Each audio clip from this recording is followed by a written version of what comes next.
Oh my gosh, Patrick, it's like 2 in the morning. What are you doing? I'm live, obviously.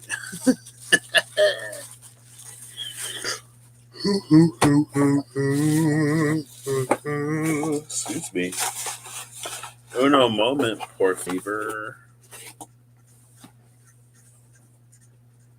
I was gonna go live earlier, but it didn't happen, obviously. I ended up spending a fair amount of time with my mom today. I love my mother. I ended up talking to her for a fair amount of time, and then we went to like work out or whatever. Um,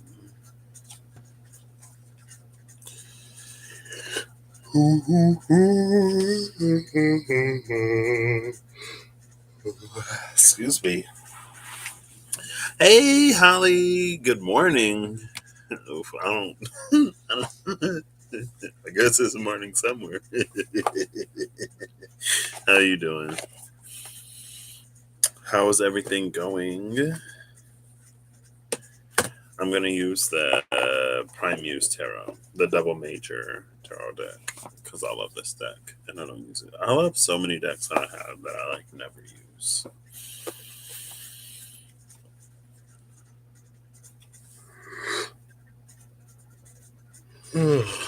Excuse me. I like fell asleep earlier because I just like could not stay awake. I woke up a little earlier than I wanted to. An old reading rainbow. What about Star Trek Next Generation? I have a friend who loves Star Trek. I never really got into it. Not Star Trek or Star Wars or Battlestar Galactica. It wasn't like I was more of a like dragons and wizards. I guess that's not really sci-fi. I like Doctor Who. That's sci-fi. But like, yeah, the other stuff I never. I don't know. I don't know if it was a lack of opportunity. I guess it never really appealed to me in a way, like aliens in space.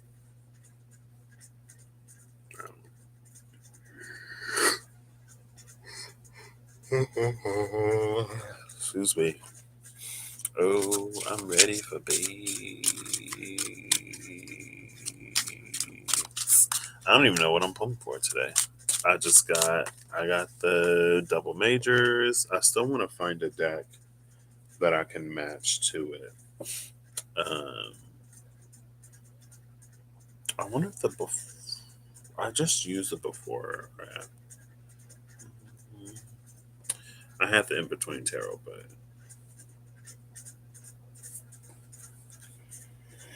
I don't know if that would work. Okay, now that I've hit the. See, I needed to go live and then go to sleep because I always yawn when I come on here. So this will help put me to sleep. It might actually, because I think they're about the same size. The one thing I don't like about the vice versa is that it's double sided.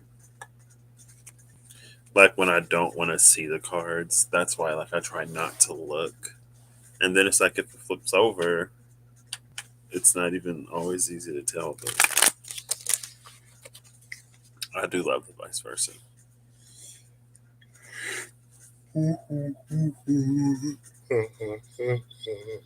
Excuse me.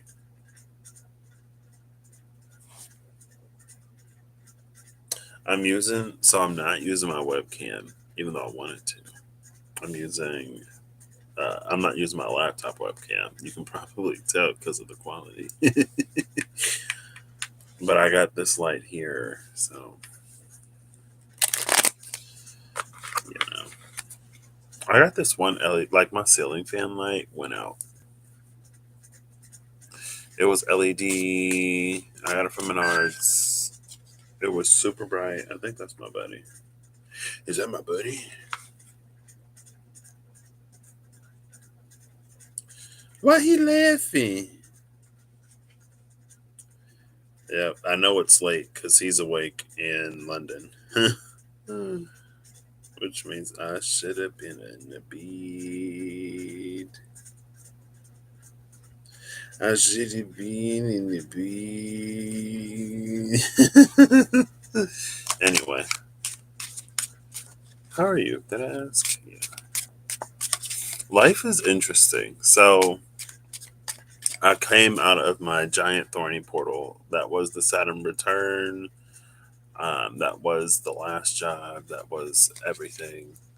Um, and it's interesting because part two of the thorn started like when Mars was part two of the giant thorny portal. I think it was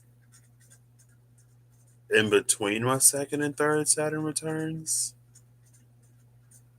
or the second and third pass of my first Saturn return, because Saturn hit me direct and then it retrograde and then it hit me direct again. So it was after the retrograde. Was it after the retrograde? Hold up. I know it doesn't like super matter. Who at the bottom of the deck? The hangman is at the bottom of the deck. Oh, thank you. Not that I don't.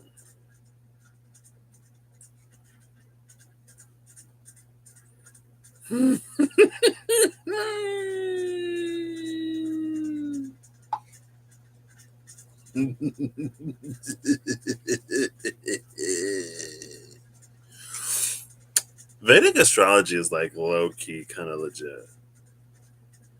I don't know why. I do know why.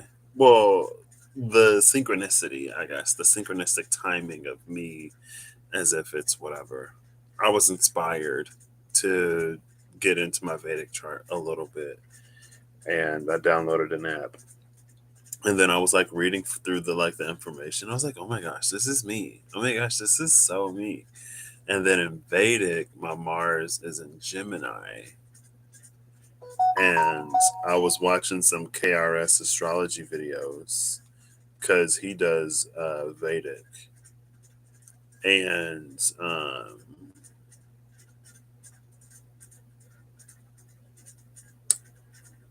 and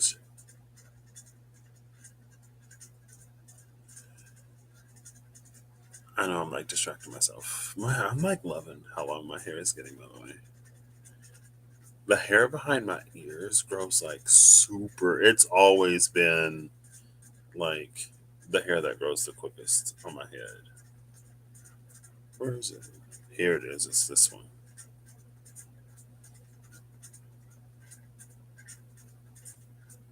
I feel like it might be longer than some of the ones like in the back. See that? It's like barely shorter than the ones like the bottom row. Anyway, so you're still adjusting to your new surroundings. So you've officially moved. I guess it's. I'm glad to hear that that part of it is over. Hopefully, you get to adjust in relative peace. You get to take your time. Um, but yeah, my Mars is in Gemini, and he was like, it could be like aggressive communication or whatever. And I was like, because in general, I think my communication style is like fairly lax. Until it isn't. Then it can be like, or it's just like blunt. And like, I feel like if I'm not, it's either like if I'm not thinking, ooh, oop, hold up, don't go nowhere. I keep, I keep what? Looking at the Santa Muerte. Maybe I use these. Maybe I won't. We'll see. Probably not because I already shuffled the other one. I might not even pull cards. I probably will pull cards. I don't know how to be on here and not pull cards anymore. In a moment, I'm gonna fix the camera. Give me 1 second. There we go.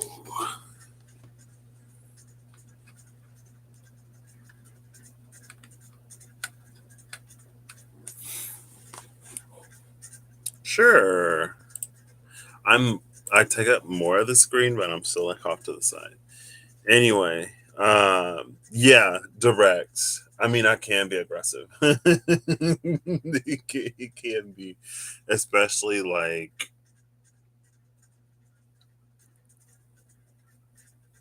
when I get upset. Like anybody can be aggressive when they're upset, but like very direct and very like pointed, very blunt. And I was like, well, did you or did you not? Da, da, da, da, da. But anyway, yeah, sometimes it's like, especially if I'm not paying attention or if I am, it's like I'll be very like blunt or like very to the point, and I don't necessarily mean it. Because it's like if somebody asks me a question, and if my brain is in like if I'm just replying, then I'll just be like direct. And then I think it doesn't happen too often, but I know like one time someone commented on how direct I was or whatever, and I was like, I wasn't, I was just answering the question. But anyway, that's been interesting. It's also like Saturn, of course, is just my planet. Apparently, personally, apparently, because like yeah, it has a lot of significance in my Vedic chart. And then I guess with the concept of, I was on another astrology app, Astromatrix, and I have the Astromatrix Tarot a while ago, and they had a concept of a guiding planet, and your guiding planet is the planet that's like behind your sun or something like that. And my chart, it's Saturn, of course. Kirsty, you've been on my mind. I was gonna send you a message and be like, "Hey, how's everything going?" And I can't remember. I think you might have told me when about um, the new addition to your family would be sort of coming into the world. So I've been meaning. Oh, there's Temperance. I've been meaning to ask you. I can't remember if you said April. I feel like you said. Oh, okay. I was like, I can't remember if it was like late April or it's like somewhere around this time. Gotcha. That's exciting. Are there any like nerves that ever set in, or is it always just like excitement? But I guess like, it's different when you're grandma, not mom.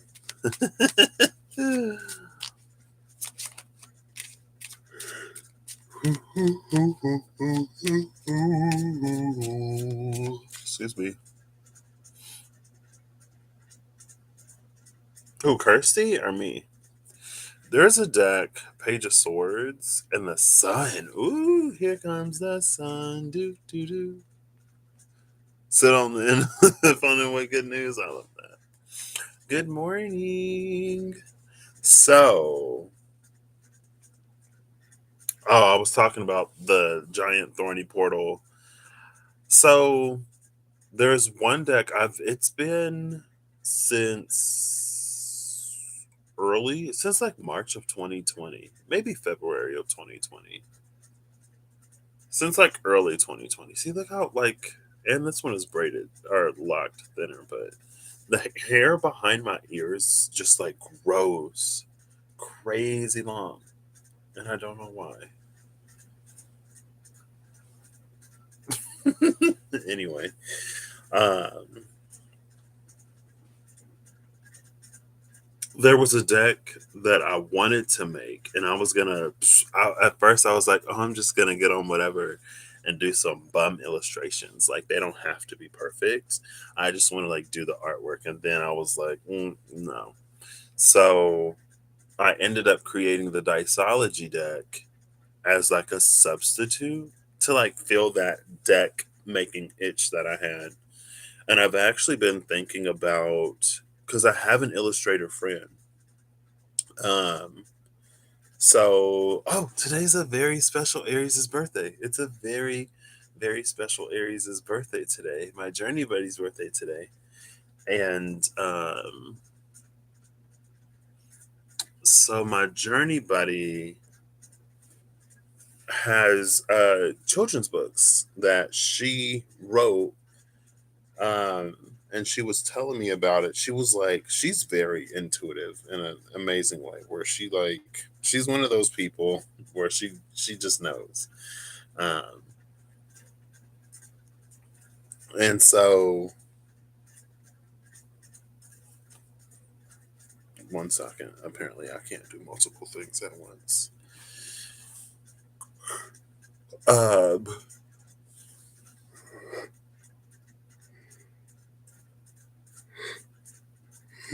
excuse me. So she told me about the idea when she received it, and then she told me when she wrote it. And then one day I got a call from her, and she was like, "Hey, like, do you know any like artists or anything?" And I was like, I don't think so. She was like, "Because I'm looking for an illustrator, and something is telling me that you know the illustrator, like you know my illustrator." And I was like, "I don't think I know any illustrators." And I was like, "Well, my brother does this, and I have another friend who does that."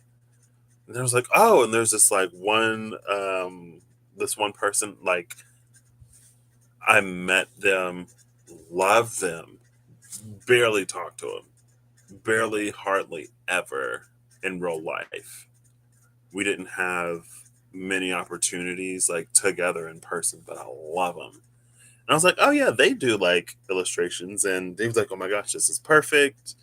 And so she ended up being the illustrator. So I was actually going to reach out to her because she um, did Maketober in 2020. I think I might have shown this. Oh, is it under here? Yes, it is. Ooh, ooh, ooh.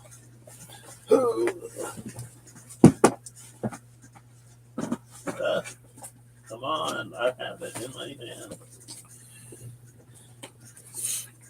So she did Maketober 2020. No, 2021. Was it, or was it last year? Either last year or the year before. She participated in Maketober. Um, and she did a full card, and I was like, I bought it. And I was like, oh my gosh, like I've actually been wanting to reach out to you to see like how much you would charge to illustrate a deck because I want to pay her for it. I was like, to see how much you would charge to illustrate a deck for me. And she was like, oh my gosh, like that'd be such a, like, that sounds like such a cool idea. Like, and it's something that I think about often, but it's one of those things that like I think about and I'll get an idea of like what I want to do and how I want to do it, but I just like I never do anything with it. Um, so maybe I'll do something about it. Oh gosh, not stairs. Oof, not stairs. But if you oh, that's the one thing I don't want to have to deal with. But I do, because I lived in back on campus. I had an apartment for 2 years, and I didn't love the stairs, but I did love not living on ground level, just because I feel like it makes it like more difficult for like bugs to just crawl into your door and stuff like that. So I was like, I can do the second floor. Um, but yeah,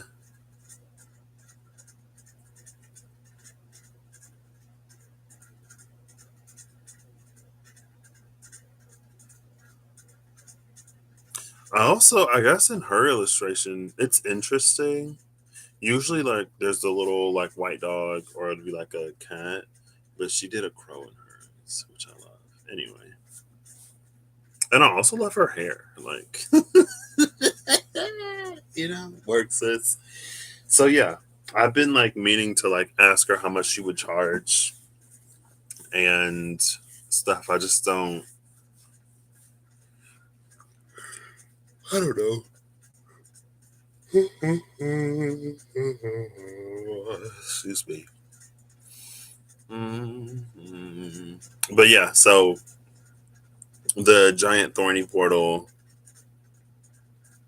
Oh, was I gonna look it up? Yeah, I was. Not that it all really matters. I need to charge my phone, but it's fine. I can do that after this. Um, I think it was after Saturn had gone direct. I think it was direct.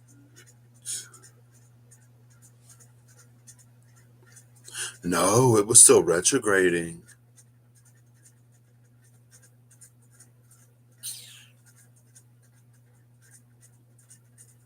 Yeah, because it went direct, and then it retrograded, and then it went back direct. So when it was retrograding, and when Mars was transiting Gemini,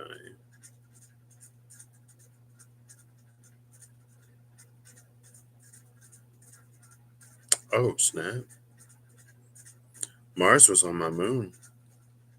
Because the day I went to specifically, Moon in Taurus, Mars in Taurus, North Node Taurus, Uranus in Taurus. That makes sense. That makes a lot of sense.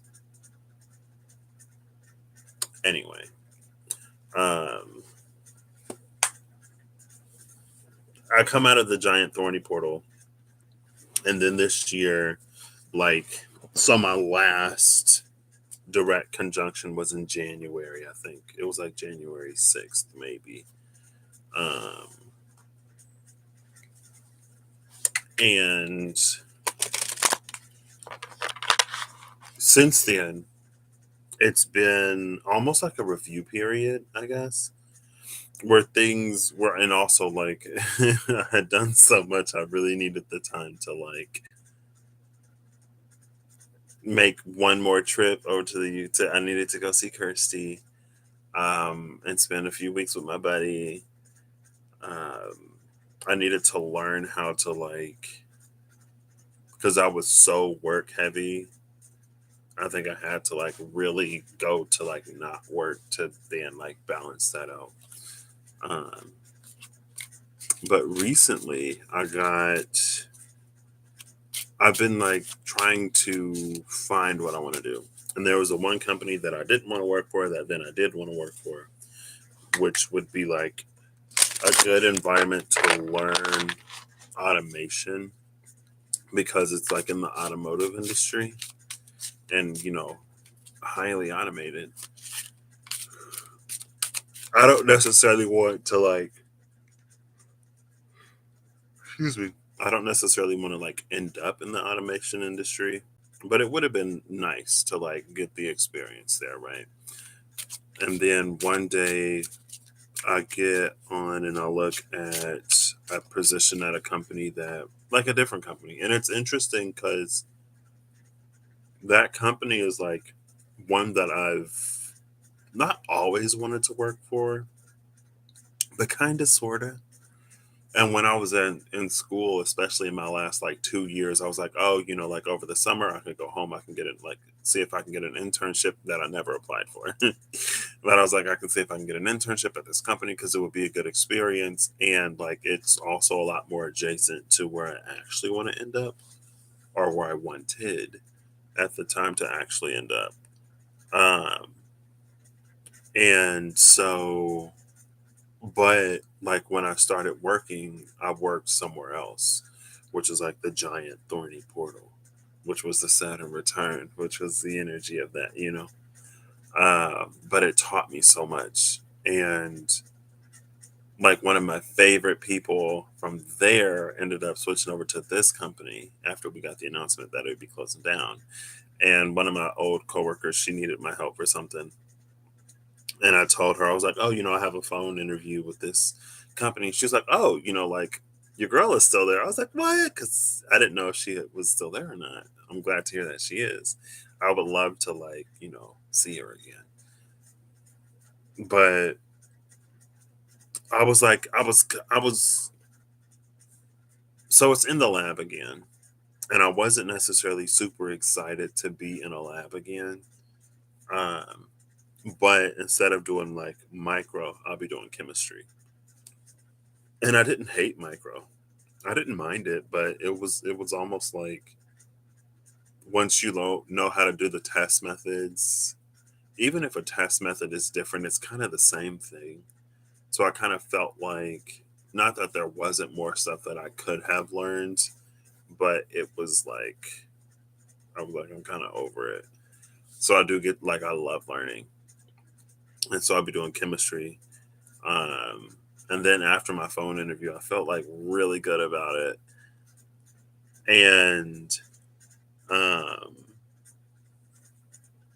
like so before it though, I don't know what it was, but I was talking to my journey buddy, and she was like you have an interview at like one of your dream companies, and I was like, wow, you're right. So, and then I was on the interview. Ooh, the chariot. Your chariot. That lion is asleep. Oh, maybe they made it to their destination.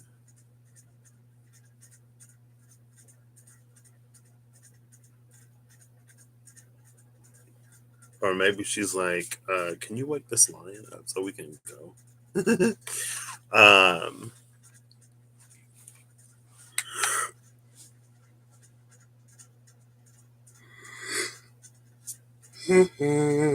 excuse me. So yeah, she was like, this was a dream company, and I don't know why I. Well, because it was the lab. I was like, and it was like safer because I have more relevant professional experience. Let's see. Now the King of Wands is at the bottom. Let's see if I can't get this to focus. I think it's focusing. Bam. uh, I don't know what that laugh was because I didn't really want to be in the lab, but like I said, I'll be doing something different. I have to, and it's funny because so every now and then I'll accidentally swipe on my phone to see like the news things. Like I never necessarily do it intentionally. It just kind of happens. And I've been seeing articles about this company and like the steps that they're taking to be like more environmentally conscious and cautious and other stuff. And I've been seeing things about the company that I like. And I was like, wow. And then this opportunity came up. And like I said, the phone interview went really good. And she asked me, she was like, like what makes you interested in this position? And I told her, but it was like, I've been wanting to work here for a while, but I got snatched it last time because I didn't even apply. Like I didn't even finish my profile. I put my resume on Indeed, and then I got a message. They were like, "Hey, there's this position. We want you. Like, if you're interested, like, we can give you more information." And that's how that works. Um, and it's also interesting because when I was in London last time, because I was telling my friend, I was like, I don't really want to be in the lab again, but if I have to work in a lab to work over here, I'll do it. And so I just Googled some positions real quick, and the company actually popped up. And she was like, after you've been in the company for a year and a half, then you can apply for any position, um, which, I'll probably most definitely be doing. But, what? I forgot what I was going to say. But anyway, so I found out about that last Tuesday. I had the phone interview Wednesday. Like I said, it went really well. Um, really excited, almost surprisingly excited. And then my mom was like, what would you do? Because I applied for another role too at the other place. She was like, what would you do if you got offered both? And I was like, well, one of them, it's like more in the area that I want to be in, like more in the role that I would like, but not in an industry that I'd prefer to stay in. And the other one, it got some benefits that, like I said, I've been very excited about. Um, and I was like, I probably take that one of the two. And so I had the interview. It went really well. And then I got an email after the interview that I'm not going to move forward with the other one, which I'm not surprised about because the way I did my resume was like not great. And I was talking to my buddy. I basically put like my most relevant experience at the bottom of the resume, and I didn't even expound on it really. So, you know. But anyway, so and then like it'll give me time to get in. Oh, and like that's what I wanted to do at the other company.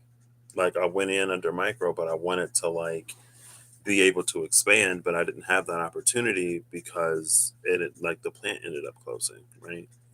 And so it's like now I'll be able to have that opportunity. Plus, I have um,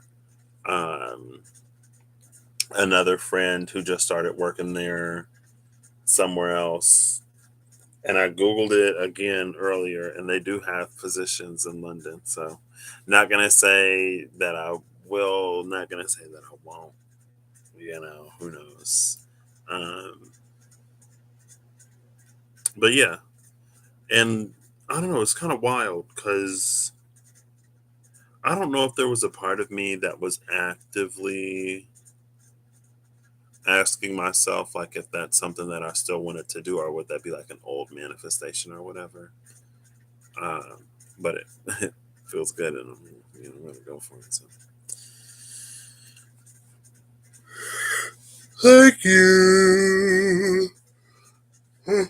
Excuse me. And I wasn't gonna say anything really, um, but it's also a part of my experience, and it's also a part of my journey. So I figured, why wouldn't I? If my whole thing is to be like transparent or whatever. So yeah, it was like, oh, okay.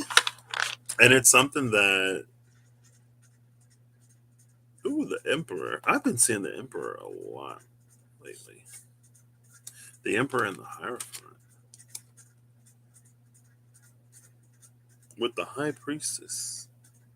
High Priestess retired. Maybe I won't use these cards. Maybe that's it. But yeah, and it's funny because so I know quite a few people who work out at that location, and I was telling my grandma about the position, and I told her I applied for it, and she was like, "Oh, we know somebody who works out there," and she was like, "I'll talk to him." I was like, "Okay." So I'm in the car with my mom, and we were going to work out, but I needed to help my grandma with something, so we stopped there on the way. And she was talking to my mom on the phone, and she was like, "Oh, I talked to the person about whatever," and he said he would look into it on Monday. And then I checked my email, and it was like, "Hey, you got a phone screening or the phone interview." I was like, "Oh, snap! Oh, nice." I was like, I already got the whatever, so.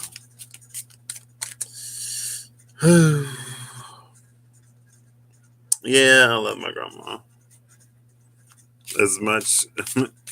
She puts as much as she puts me to work. I love her. Always got me doing something. I'm like,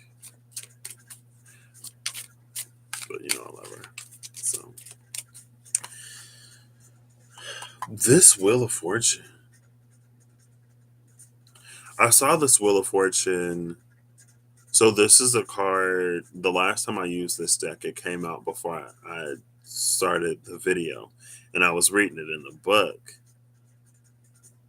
and I guess I'll read it. The Wheel of Fortune is cracked open. She is. Thank you. Where is it? The first part of the book is in Korean.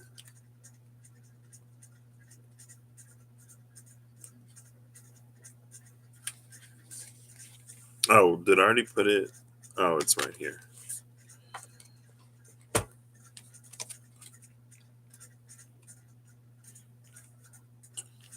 Uh, Suddenly, a natural disaster broke out and split the wheel into two pieces. The four creatures threw their books away and ran away in surprise, and the Sphinx and the demon were also shocked and bewildered. It is the moment of realizing that the wheel was not under their control as they have thought. The wheel, which seemed to be spinning forever, no longer exists.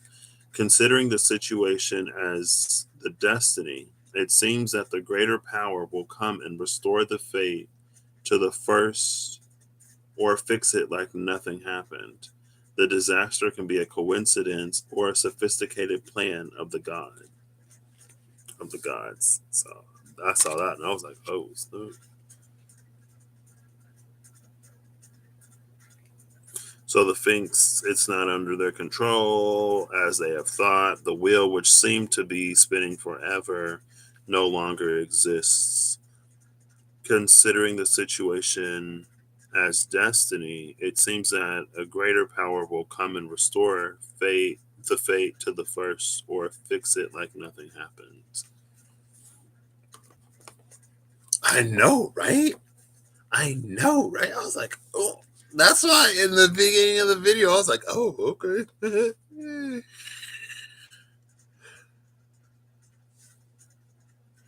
Why do I keep blurring? Let's see.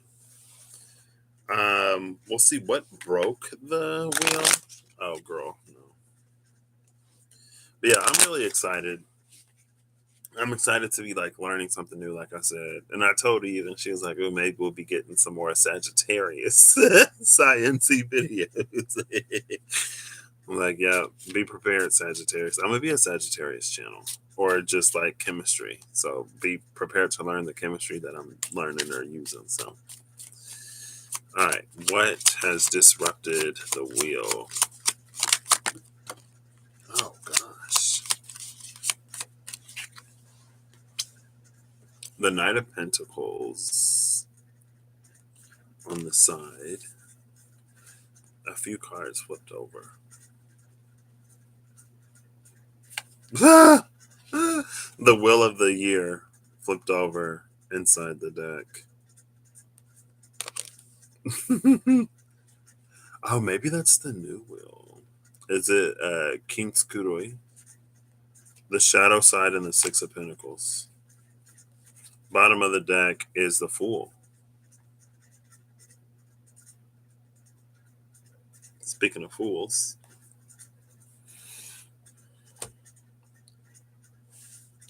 So the Shadow Side and the Six of Pentacles flipped over first. The Shadow Side is the devil in this deck. But for me, this card is about illusion and it's about fear.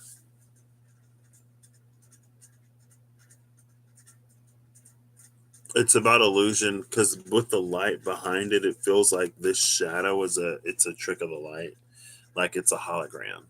And when you're afraid of it, it's almost like if we were to observe it for long enough, we would notice that it's like an apparition. We would notice that it's intangible. We would know that it can't really like do anything to us. But because of the fear that it invokes or evokes from us or within us or whatever, like we can't really look at it. We don't really face it, so we don't notice. And I guess the Six of Pentacles was giving into it, or maybe it's almost like a commerce.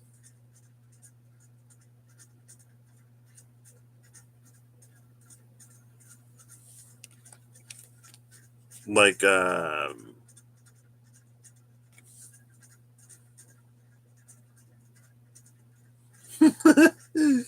it's almost like commerce in a way. Like it feels like um business.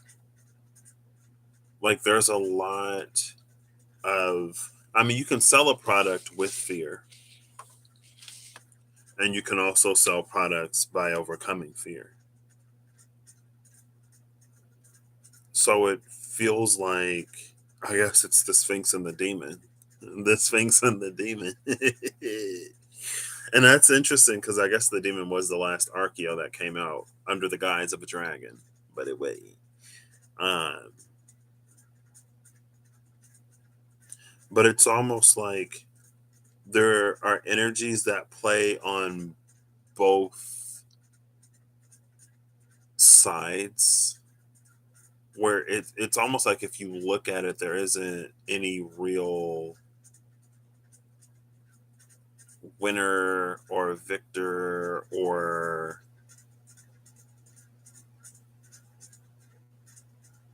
it's almost like that's the wheel, and no matter what, it kind of sort of maintains itself. Because like there's the fear mongering side, and then there's like the anti fear mongering side. But it's like even with the anti fear mongering, it feels like it still plays into or plays on, or it's like with the anti fear mongering side, it separates itself, but it separates itself in a way that establishes a polarity, and it's that polarity that keeps the wheel turning. I feel like I can't communicate it.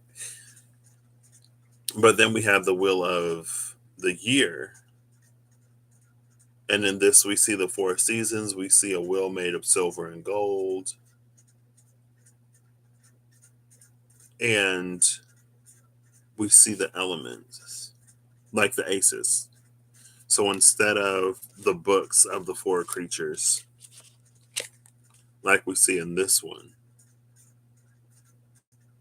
and that's the thing that I like about this card, because it feels like the four aces are things that we can feel, or things that we can witness, and things that we can observe. With the books, like that feels like information that we'd have to like learn, or it's like information that can be kept or it can be withheld.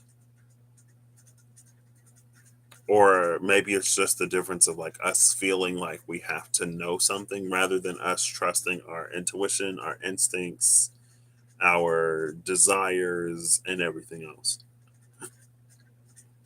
It's almost like a spirituality that can be so against the ego. I don't know how to. I feel like I'm struggling to like say it or communicate it, but it's something that it's almost like it reaffirms the thing in a way. So that's what this is what broke the wheel, right? And then the Knight of Pentacles came up on the side. Maybe the Knight of Pentacles on the side is like it plays both ways. There's like the Tarot Hottie. Um, she reads sideways cards as like it can have characteristics of like both the upright and the reverse. It can be both like a hindrance and opportunity, a challenge and an opportunity, a hindrance and a help, a bane and a boon.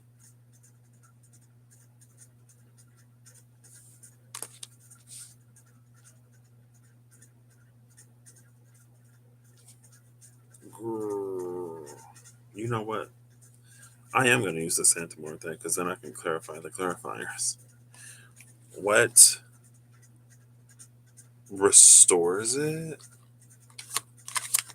Oh gosh. Oops, I just saw the Three of Swords, but it went back in the deck. Bottom of the deck is the Ace of Swords. This is interesting because so the first time I saw the wheel, the broken wheel, and I read the entry, it felt like there was an Ace of Swords that came in and actually sundered the wheel. Like there was some understanding or there was some information that revealed itself or that we came upon or that was starting to be like pondered. And that's what was like breaking the wheel of the control of the Sphinx and the demon. Um, the Two of Pentacles came out on its side. So it came out basically like this. So like on like two of the six, almost like pointing towards this.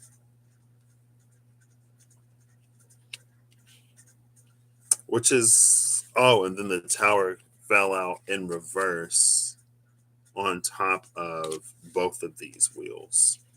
So the way I have it, it's like the Six of Pentacles and the shadow side is here, which is a 6, 6, 6, and 15. Six of Pentacles in the shadow side, and then the Wheel of the Year with the Wheel of Fortune, and then the Knight of Pentacles off to the side.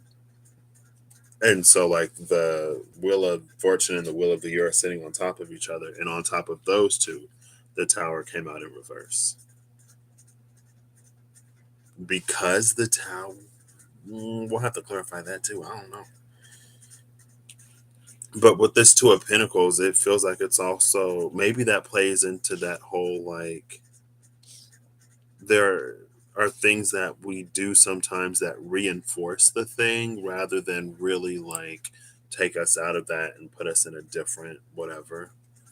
Um, so maybe the Two of Pentacles is like be careful that we don't sort of build the same wheel or allow the same things to sort of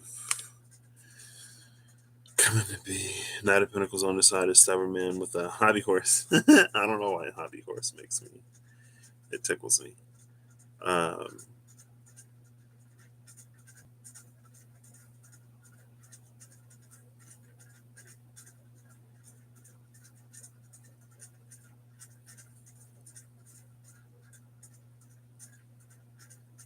I don't know how to read this.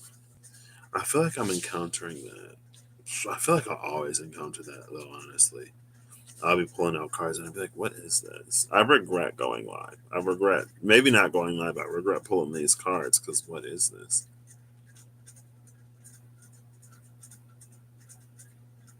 So if everything happens for a reason, if some things happen for a reason,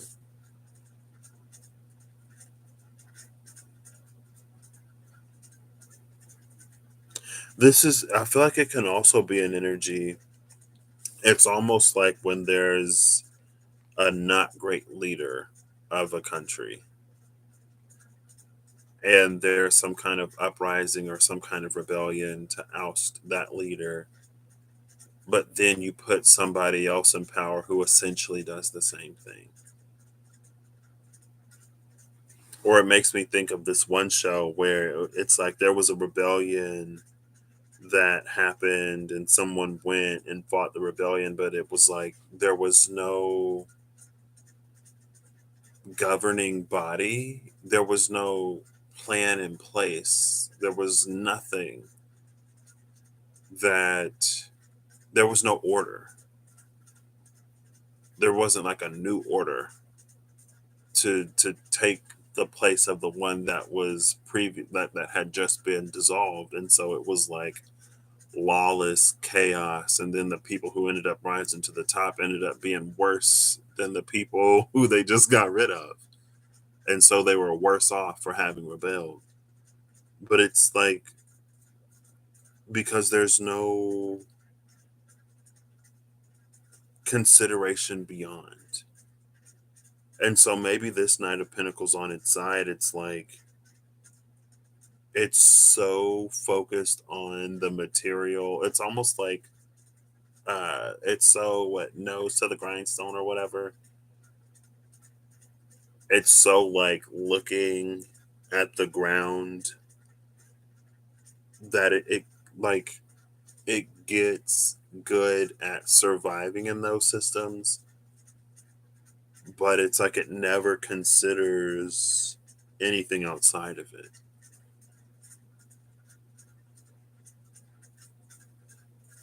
So it's almost like when the wheel is destroyed, if that's all you ever known or if that's all you've ever experienced, which is interesting because I was talking about lineage with my mom earlier. In a way, I'll if I remember, I'll explain it. But it's like without any experience of any other systems and without like a plan in place, like you just basically you recreate the thing that you just destroyed.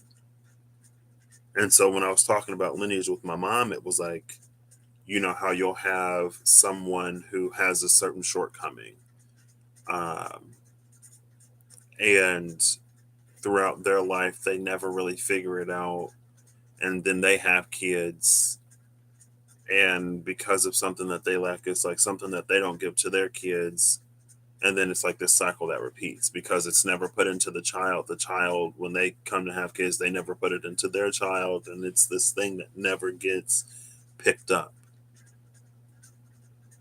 So even like when we want to do better, because it hasn't been instilled in us, because it hasn't been modeled for us, we might not necessarily know what to replace it with.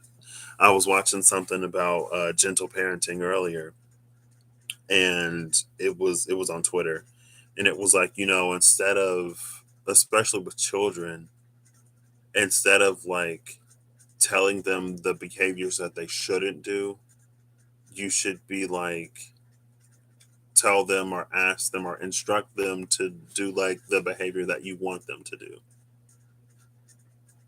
So it's like, and he was like, if I'm like, don't look at this card in my hand, like the brain is gonna like look at the card in the hand. But he was like, instead, if I say like, look at me, then you'll focus on looking at me, type of thing. Almost one of those like the universe can't differentiate between your like, I don't want this, I don't want that. Like all it here is like this and that. So instead, like affirm the things that you do want instead of trying to negate the things that you don't. And maybe it's a little bit of that too. And it's like more often than not, when we're living our lives, if we want something to change, it's like, I don't want this. I don't want to experience this anymore. I don't want to experience that anymore. Rather than like, I want to experience this and I want to experience that. And these are the things that I want to do.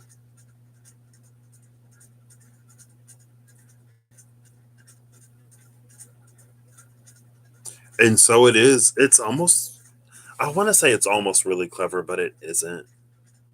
It's just like the human condition and us having like short-ish, like us having relatively short lives and being relatively self-centered, but not self-centered in a necessarily negative way. Like we are at the center of our experience, and the things that we haven't encountered or the things that we don't know, we haven't encountered and we don't know. So how are we supposed to know of anything different if it's never been modeled? You know what I mean? But it's almost like with the Sphinx and the demon, like if something were to happen to the point where the will breaks, if humanity isn't careful, if it's a smaller will, if it's like a will within our own individual lives, if we aren't careful, we'll end up recreating this will. We'll just make a new will, and the same demon and the same Sphinx, they'll just like migrate to the new will that we create. That's why it's like it's almost like dastardly ingenious, but it kind of isn't because we're just like people are people. You know what I mean? Because it's almost like it gets to the point where we recreate that will, where we make the choices and decisions to continue to basically exist in the conditions that we were already existing in.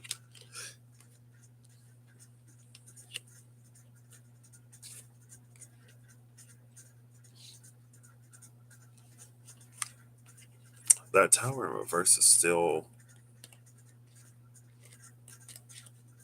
Ace of Swords is up right at the bottom.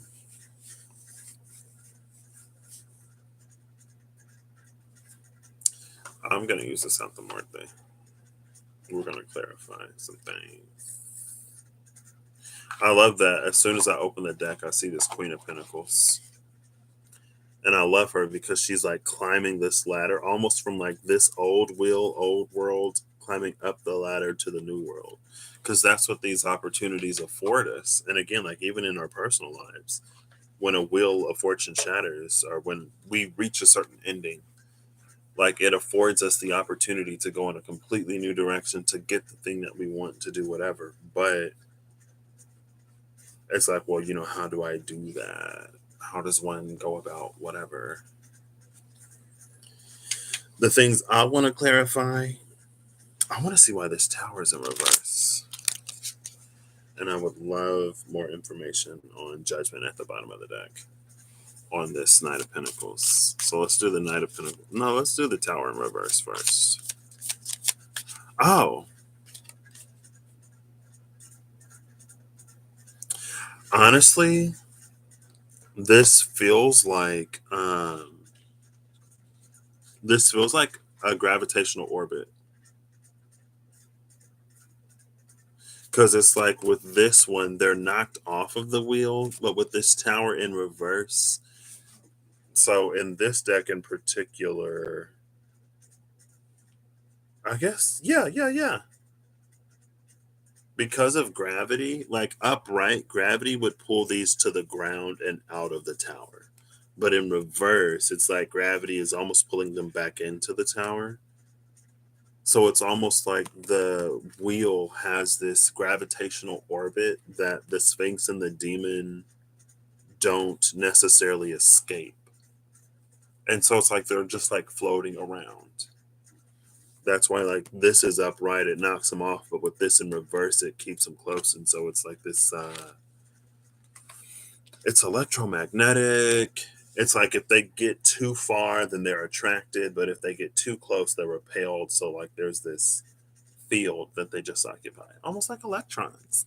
There's this field that they occupy in the surround, like in the general sort of environment. I guess the Two of Pentacles is also here, right?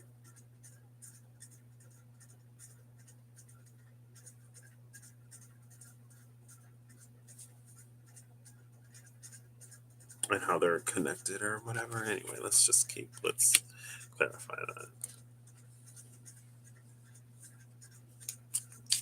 that. I just saw the Mario movie, so that's why. Because my brother is like, Donkey Kong is going to be in the Mario movie, but how? And then they worked it together in the movie. So, tower in reverse, tower in reverse, tower in reverse. Bottom of the deck is the Nine of Pentacles.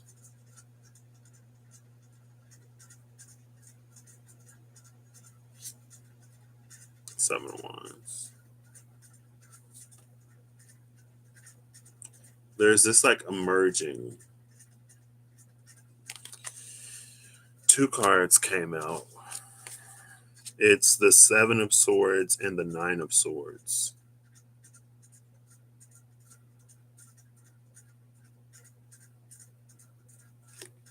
See, this is why I like the aces better than I like the books. Because it's almost like, because there's this energy of emerging, right? So it's like we're emerging from the rubble after the tower has fallen, after the wheel of fortune is cracked open. And in this is why I told you I like the ace. I like the aces and the wheel of the year because those things, like those, feel like things that we can see, taste, touch, feel, intuit, analyze, that we're drawn to. But with the written word, it's these books abandoned by the creatures that ran away. It's like this person is escaping, like they're almost like wake up in this new world. They emerge from the coffin, and the first thing they find is that book that's left. So they take this same book that was abandoned by the creatures who were here. They take that book and the Nine of Swords and they recreate this wheel. They use that same information to recreate the very same wheel. That's why the tower is in reverse. Because with the tower, it's almost like with the tower in reverse, it's like that could be when it happens. Like the tower falls, but if we don't see whatever we were supposed to see, if we don't learn the lesson that we were supposed to learn in its demolition, we just reconstruct the same tower. And if that tower fell for a reason, it'll probably fall again if we don't see that reason.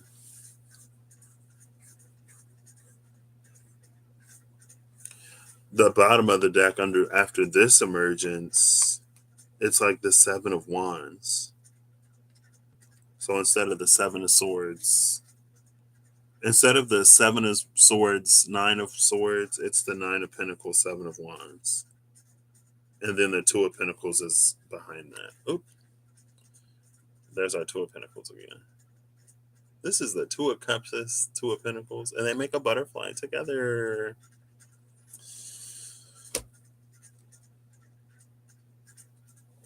I actually looked at this Seven of Swords. Like, there's something in here, up in the canopy with the Seven of Wands, which is the direction that this person is looking, like looking up.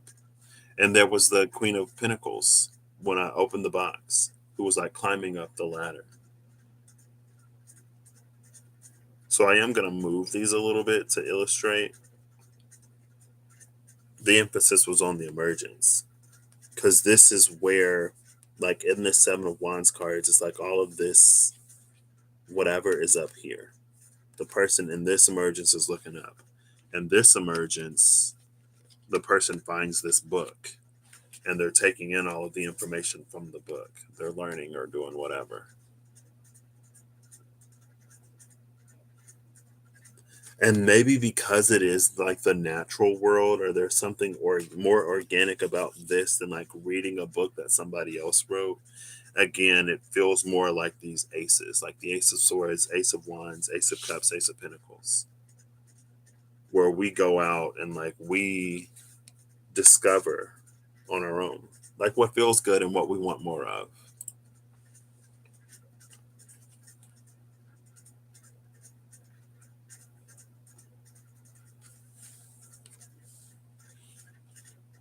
Work.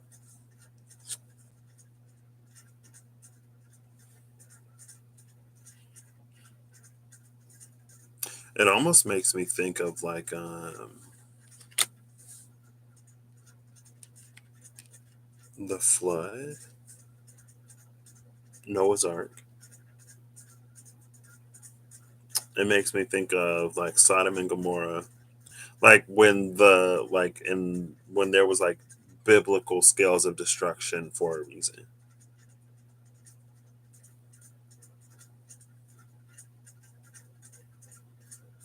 But then people just keep being people. So, and that's our right. It's our God given rights to be human. um,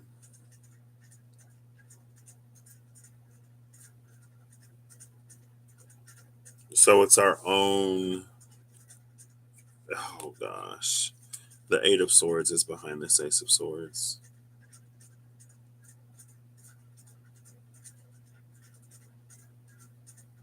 But with that Ace of Swords, like it's our own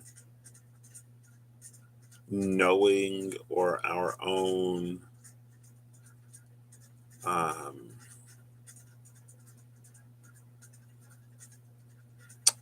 it's basically we reconstruct the wheel. Do we do it with like new information or not? There's the Eight of Swords. If we don't see the reason why it fell apart, we'll probably, without too much thought, just pick up the same book and recreate it. Behind the Eight of Swords, though, is the Sun. Oh, I guess it came out this way, technically. Behind the Eight of Swords is the Sun. Behind the Sun is the Star. Behind the Star is the Five of Pentacles. But behind the Five of Pentacles is the Ace of Wands. So here's our second ace. Five of Pentacles, Ace of Wands, Eight of Cups. I almost want to look before and after all the aces, but that'll be a little much, so I'm not going to do it. But that's not the point. The point isn't for me to sit on here and pull cards about whatever. Because, like, again, the thing that I love the most about this Wheel of the Year is that it's for us to be open, to see, taste, touch. It feels like every ace is a different sense. Like there are the watery senses, there are the fiery senses, the air senses, and the earth senses. And with this Wheel of the Year, instead of us trying to pick up old knowledge or what was that? I think I was using the Water Known Alchemy, and it was the Blue Temple and the Drowned King. And I was like, because there are a few things that I've witnessed on the internet. I've heard people talk about. I've heard people talk about like why Atlantis fell because basically it was like too technological. It was missing some heart, and people started doing stuff that they had no business doing. So it's like, Atlantis fell for a reason, but then I'll see some people who are like, we have this, like the Emerald Tablets or Atlantean this or Atlantean that. It's like, if that civilization fell for a reason, it might not be the wisest thing to redo, like step by step, what they did. It's like following their blueprint, but trying to arrive at a different building once you construct it. And it's not to say that there isn't information there that we can use, but it's like this, like why, like if this Wheel of Fortune broke for a reason, why would you then turn around after you're freed, after you're liberated? Why would you turn around and pick up the same book and create the same thing? Like we even see the wheel. It's like the wheel is reconstructing itself in this person's mind. And it feels like it's the Sphinx. I can't, like, it's hard to put it on the Sphinx and the devil, just like floating in the atmosphere, because it's like we have choice, you know? But with these aces, it's like these are things like it's like being intuitively led, being guided. It's like when you learn that fire is hot, when you learn that if you stick a fork in a socket, you'll get electrocuted. When you learn that like ice cream is sweet and ice water is nice on a hot day. Like we don't need this when we have this.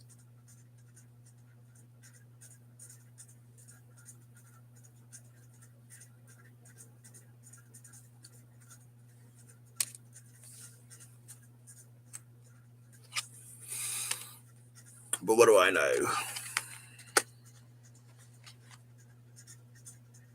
Who's at the bottom of the deck? Justice.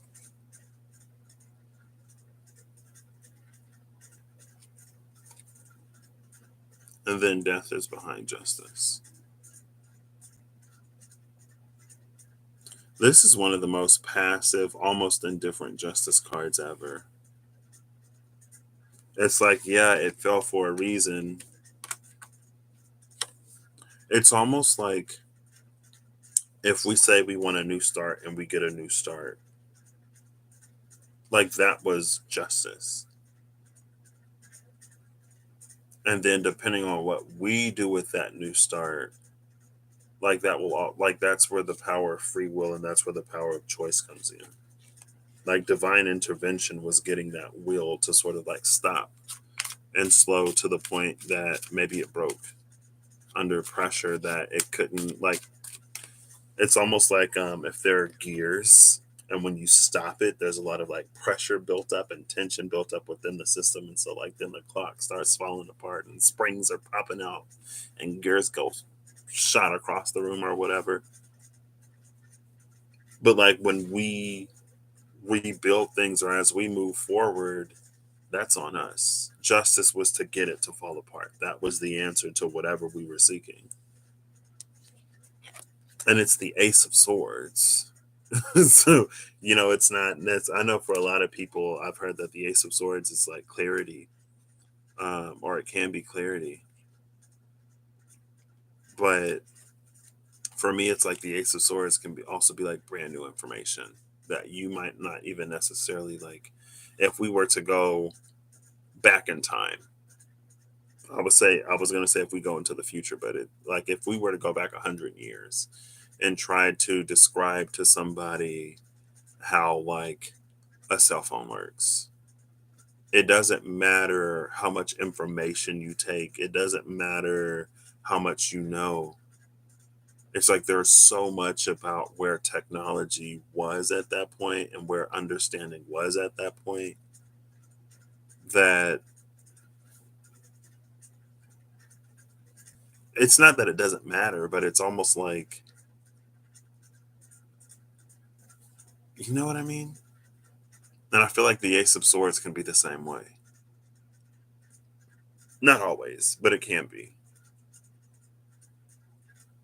Where it's like, okay, like I hear this, I see it, but like, what do I do with this information? What does it mean? Or if I'm just like, the apple is red, you're like, okay, apples are also green and yellow and pink, but the apple is red. What do I do with that? And then one day you're living your life and you come upon a sphinx, and the sphinx is like, what color is the apple? And you're like, what apple? What are you talking about? And it's like, the apple is red. And Sphinx is like, congratulations, you've escaped this cycle. I feel like I didn't talk much about this Two of Pentacles at the bottom of the deck. There's just like between the two skulls, the butterfly is formed. That's, what more do I say about that? I don't know.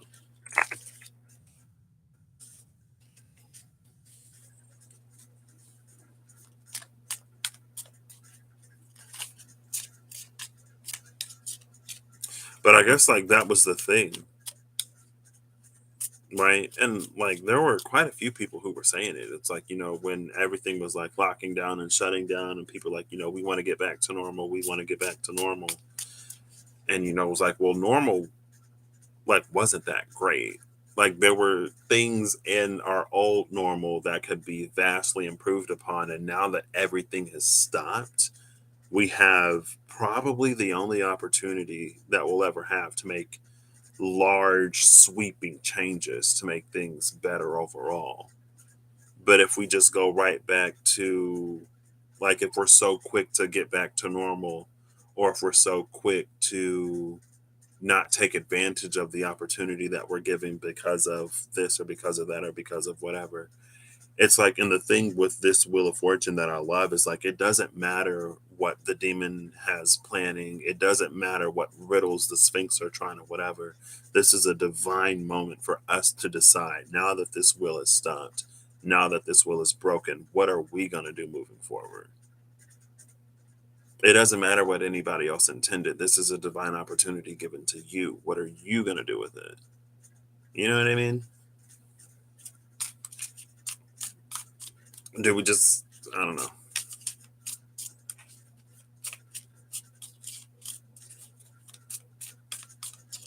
It must be.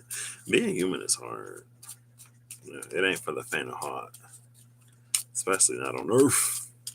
Being human in like Andromeda, maybe, I don't know. Being human in Lyra or whatever, or what, what's the what you call it?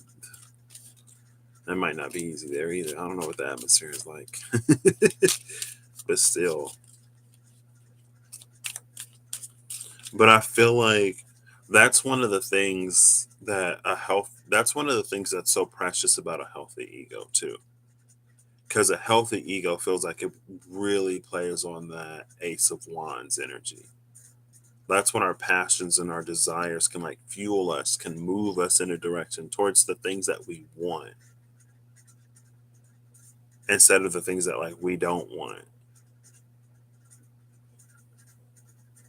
The Moon and the Nine of Cups and the Five of Pentacles. Queen of Swords is under this. These are all at the bottom of the deck. The Moon and the Nine of Cups is interesting.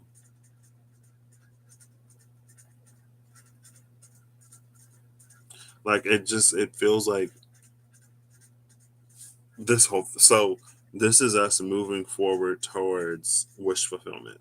There's something that we desire, that especially if it's something that we've never had, but we don't know how to get it.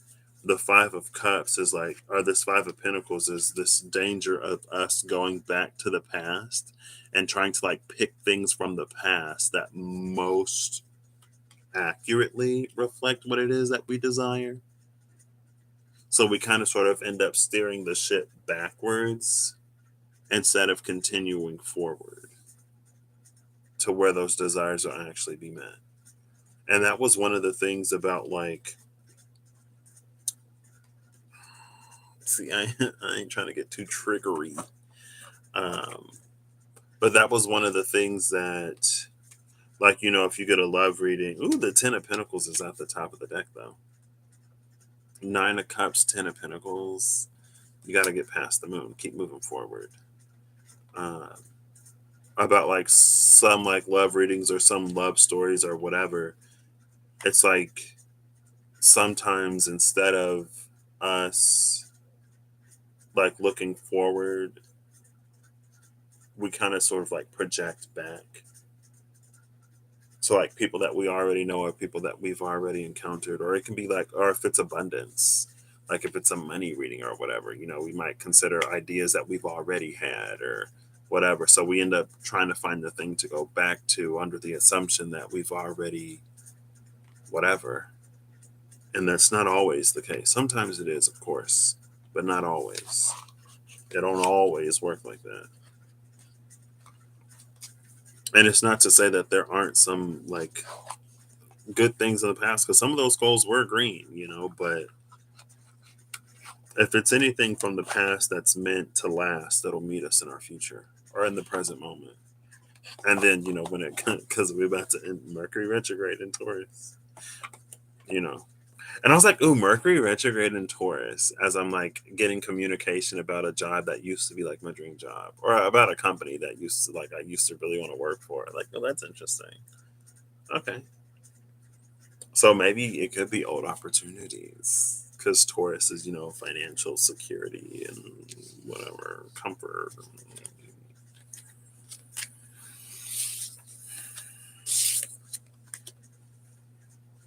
Wow, I just no, I was gonna say I just realized, but I already knew it. In Vedic astrology, my Rahu is Scorpio in the eighth house, and my K2 is Taurus in the second house. And I was like, in Vedic astrology, my houses line up because my Taurus rising shifts to an Aries rising. But I'm a Taurus moon in both Western and Vedic astrology, so whoever made my chart, they got that part right. Taurus moon either way. um, there's another card that flipped over inside the deck. I haven't looked at it yet, but it's in between the King of Swords and the Empress. It's the King of Pentacles. Ooh. The King of Pentacles is another card I've been seeing a lot lately. Emperor showing up more too. But the King of Pentacles has been coming out for a minute, and it's been coming with an energy of like, to those who would give back, much will be given. And I don't know, energy speaks energy. Energy doesn't speak words. So, it's like declaring, like, I would do this and I would do that is one thing, but it's like, what would you actually do in real life? I don't know. Anyway, that's not for, I don't know. That ain't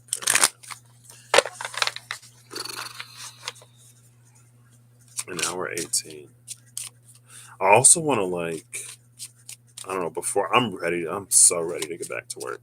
And I was talking to my journey buddy, and she was talking about what she wants work to look like for her.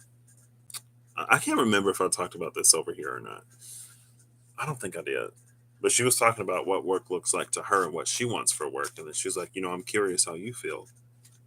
But it's like, I'm the type of person, I don't know if it's my Neptune in Capricorn, with my Capricorn midheaven, with Saturn being my guiding planet and the importance of Saturn in my chart. But like, I used to like low key fantasize about like cubicle culture, like working at a job where I have my cubicle and there's like the computer, and then I have the picture set up, and then I have the calendar and like all of these other things. And then you go to the water cooler and you're like, how was like little Timmy's baseball game? Like, oh, like what did you have for dinner last night?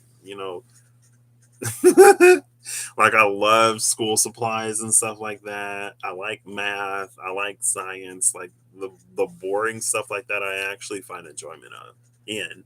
And if it takes all kinds of people to make the world go round, I'm the type of person who doesn't mind punching the clock for somebody else. Especially like I don't have to have my own business or I don't have to be my own boss. As long as I'm in a field or as long as I'm doing work that I find meaningful and impactful, that's good enough for me. Like I don't need to be out here spearheading and doing whatever. You know what I mean? Not to say that I can't, not to say that I won't eventually, but I don't need that to feel happy. So the Ten of Cups with the Six of Cups. What? That's beautiful. The Ace of Cups is under that Six of Cups. Where did all this water come from? Where did all this water just come from? And the Page of Swords is behind this Ace of Cups. That Page of Swords was at the bottom of the deck before. The Page of Swords was at the bottom of the deck when that Wheel of Fortune was torn asunder.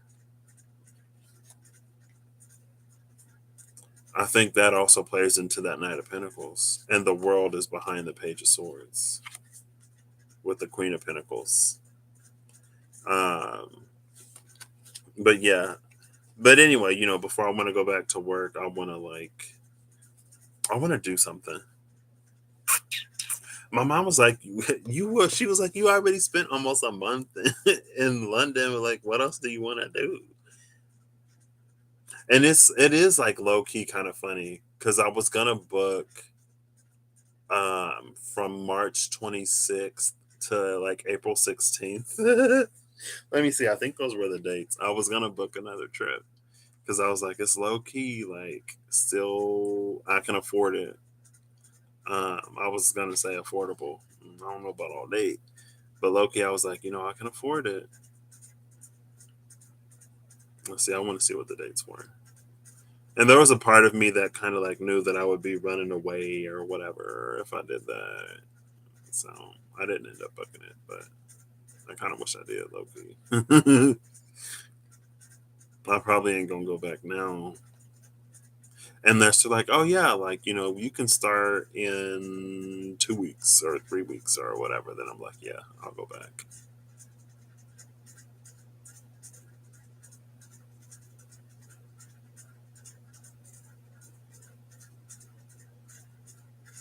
Yeah, 326 to 416. I was gonna go back. Yeah, because wait, did I know that? Maybe not. Maybe I got a notification.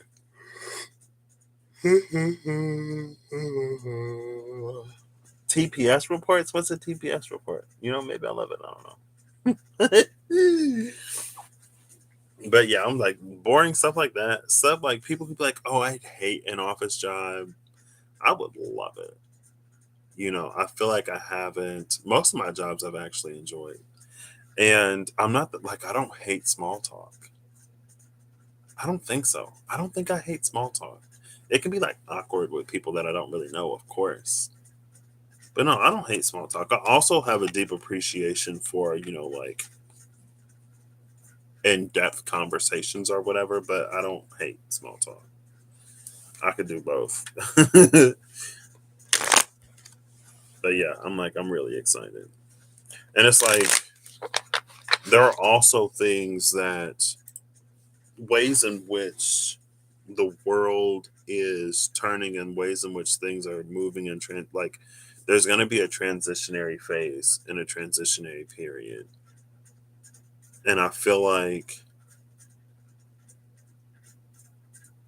it's almost like to have a technology that we don't use, to have tools at our disposal that we don't, it's like there are easier ways to go about getting certain things done. Where the crux of crazy making in the movie Office Space. Oh, I've heard of Office Space, but I haven't actually seen it. I think I've heard it referenced like quite a few times. Um, but it's like, I don't know. It's for me. It ain't for everybody. I get that, but I would enjoy it, at least at this phase at this point in my life. Like I said though, I've always like That's why I was like really excited to get my little like tearaway calendar or whatever. And I went to the card store and I bought a little crystal tree to put on my desk. And I had a little moss agate Pikachu. Even with my coworker, like I've always, for the most part, for the vast majority, like I've always had coworkers that I enjoy, even if the work was whatever. Like there's always been an environment or a culture within the people I've worked with that I've enjoyed. And like I said, I don't feel the need to be my own boss or to go out or to do whatever, you know, at least not right now. And also, there's some skills that I want to acquire and experiences that I want to have and knowledge that I want to build and stuff like that. So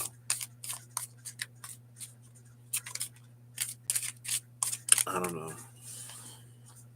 It's the Saturn in me. The Saturn in me just loves it.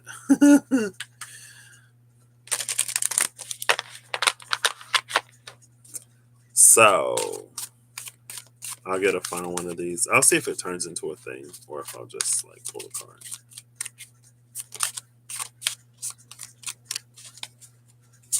Oop,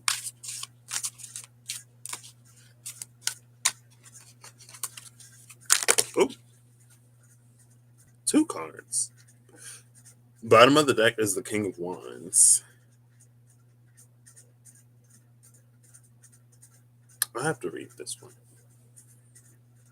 I'm curious, like, what is he looking at? Something's caught his attention.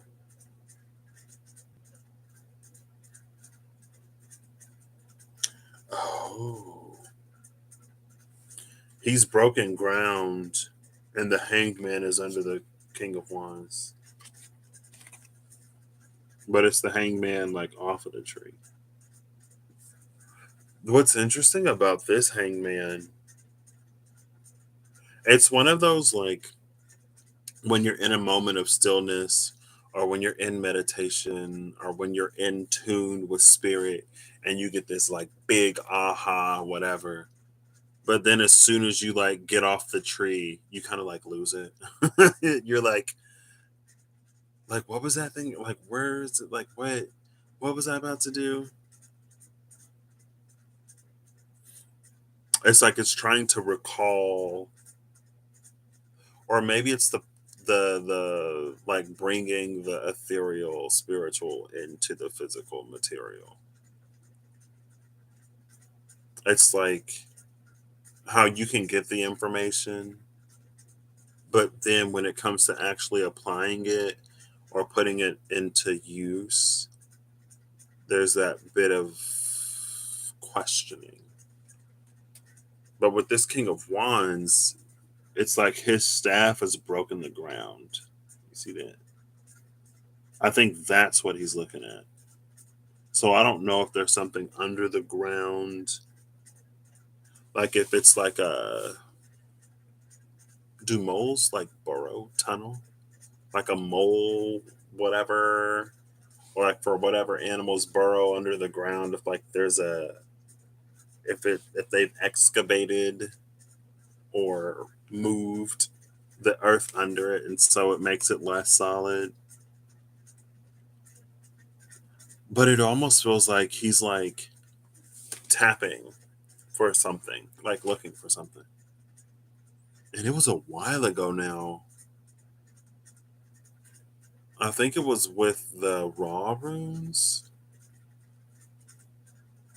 There was Ron poking at the bottom of the ocean floor. Well, I had the Idrisil Norse. I think I used the Idrisil Norse divination cards. I don't remember the context at all, but I remember like Ron poking at the bottom of the ocean floor, looking for volcanic vents, or she was like poking and venting geothermal subaquatic activity. She was either looking for the vents or she was creating those vents. Or maybe it's like, because this is the hangman that's no longer hanging. Maybe it's like it's poking for, looking for weak spots in the veil.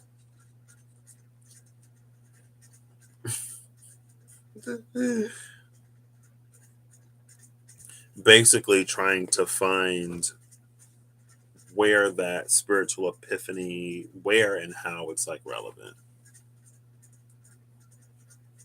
But with the King of Wands, it's like, follow your desires. The two cards that came out is the more traditional view. We have the World and the Page of Cups. Oh, that's weird.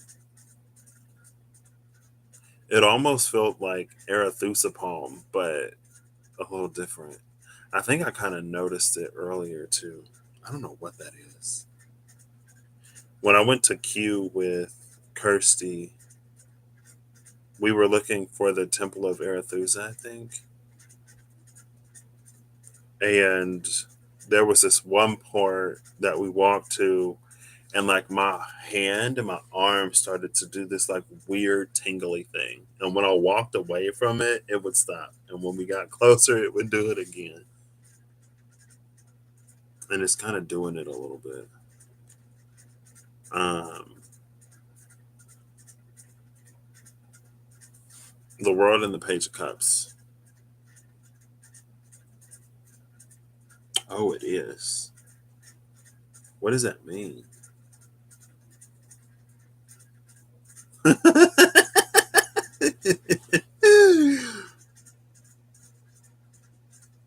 don't know what that tingle means though.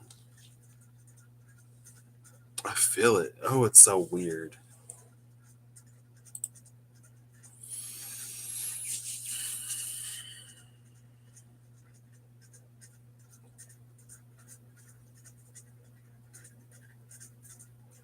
This makes me think of Finn and the golden salmon.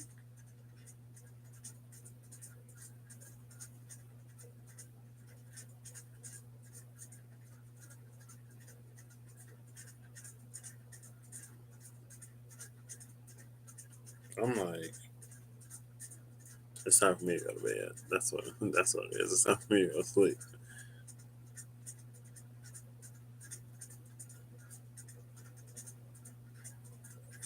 Oh gosh.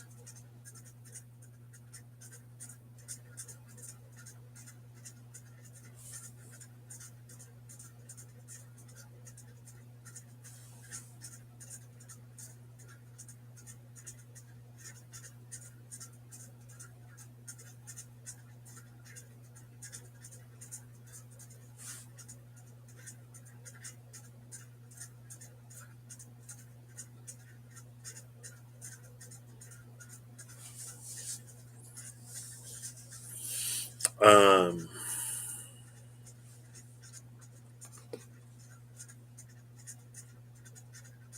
maybe that's why. Is this my veil sensing palm? Oh, the veil is thin here. Maybe Arethusa palm is where the veil is thin. I don't. I don't know. Oh, maybe that's what this is. Like this intuitive sense of where. See, and it stopped. Kind of. Yeah, it stopped. Because I was over here. It was some reading. It was within the last 5 readings I did. But when I talked about how like there was this like super flume of energy for a minute that was like way, way, way up here. Oh, I don't. Oh, and then it gives me like butterflies in my stomach almost. It's weird. I don't like it. I'm one of those like I don't like sensations. If this ain't what the body normally do, stop it. Stop it. But it was like this super flume of energy that's been like, oh, now the other hand is tingly. Anyway, okay. It was up here and it was falling, and there were these moments of like overlap, and it was it? It was a card in the Fruma. It wasn't Yo, but it had the golden circle, and it's like that's where like the whatever higher timeline, 5D reality, whatever, is overlaying on top of like our 3D, basically creating these golden opportunities for us to climb the ladder, for us to emerge from the green and to see in the sky with that 7 of Wands instead of like picking up the old book. Like the fish in the cup is leading the person to those spaces with this world card, where it's like open or something like that. That's what it's feeling like. Let's get some clarifiers. Yeah, I wish, or maybe not. I don't know. Because there's a part of me that it's like low key. Oh look, there's the Hangman, Hangman, and the King of Swords, Ace of Cups. So 6 of Pentacles, Ace of Cups, Ace of Cups, 6 of Pentacles, King of Swords, Hangman.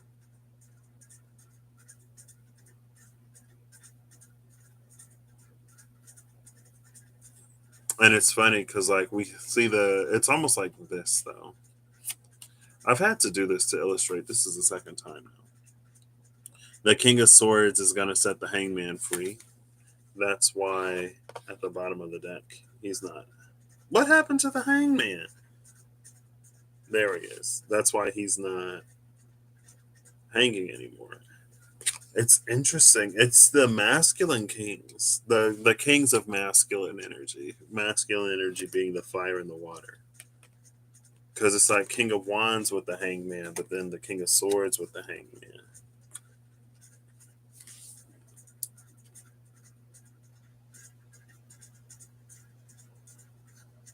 So it's the King of Swords that knows the thing that I love about King of Swords or the Court of Swords in like I don't know in the higher frequency, higher vibrational King of Swords, Queen of Swords energies.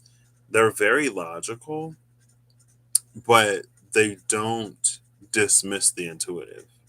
I feel like a more egoic or a more maybe run of the mill King of Swords, with the way people talk about him, it's like they would be so logical that they dismiss emotion. Like it's about making a head over heart decision. It's about like not considering emotion. It's about being cold, analytical, facts, facts, numbers, numbers, blah blah blah.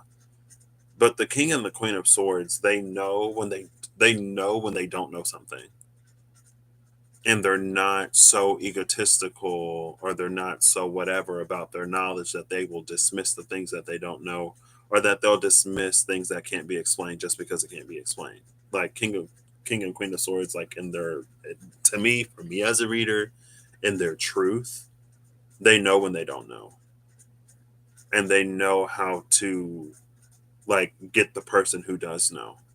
So it's like if the King of Swords, that's like back in the day when you'd have back in the day when you'd have emperors or kings and queens that would seek out the oracle, right?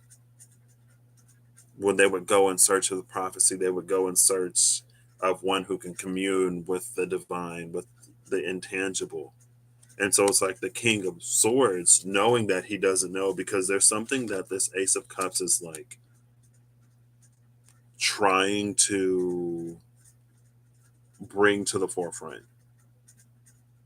It's like the water from the Ace of Cups is the Six of Pentacles. It's like, again, like how this Page of Cups is being led somewhere to this world card energy, to where the the new life and the old life, whatever that boundary, it's being led there. That same information is sort of coming through here. But again, since it's the Ace of Cups, it's almost like there's no context for it. It's just like raw whatever. It's almost like, it's a spirit that vibrates too high to be interacted with on like a physical plane type of energy. It's too expansive. The King of Swords knows that. And so he seeks out the Hanged Man. in this way. He seeks out the one who can get that however they get it. And look, and then there's the raven dropping the pentacle. Because I was like, how does the pentacle play into it? That's how. The raven is the one that receives the pentacle. But it's like there's someone who actually receives it. But since it's almost like from the viewpoint of the King of Swords, he sees it like this. For the actual person that's hanging from the tree, it's just like received. You know what I mean? Two of Swords, Nine of Pentacles. So basically, the King of Swords goes in search of a prophecy rather than being like, that mumbo jumbo woo woo BS. I don't believe it. It's like, yeah, sure, but the King and Queen, in my opinion, in their truth, they don't dismiss something just because they don't understand. It's like they wouldn't be very good kings and queens of swords if they did that. If they were limited by their own knowledge and their own understanding, it would be hard for me to envision them as symbolizing whatever. You know what I mean? Maybe not. I don't know. Anyway, it's just me. And then we see on the other side, oh, it's still in my hands. The King of Wands is with that hangman. So it's almost like he gets the message and he's like, well, like, this is what I saw. Well, I guess he goes back to the king and he's like, well, that's the Two of Swords. And yeah, he was like, well, this is what I saw, but I don't know where or how that actually, like, and look, it's the same sort of like portal situation, same gateway, same archway, similar. I guess this would be him. He was like, I saw her sort of like floating up in the air. I don't know where on earth. Like, I don't know where it manifests on earth, but this is what I saw sort of like up there. And that's why I don't know if it's like with the help of that hangman, now that he's off of the tree, the king is like poking around, but that's when he notices that the ground here is weak.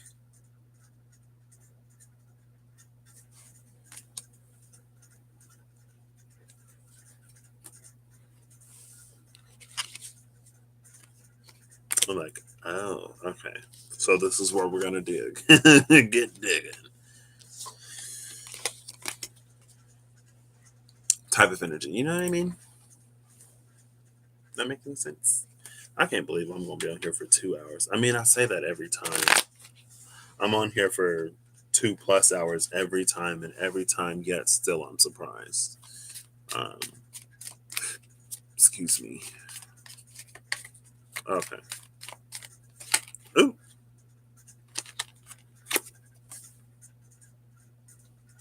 Four of Pentacles, Three of Swords. Bottom of the deck, Four of Cups, and the Hermit.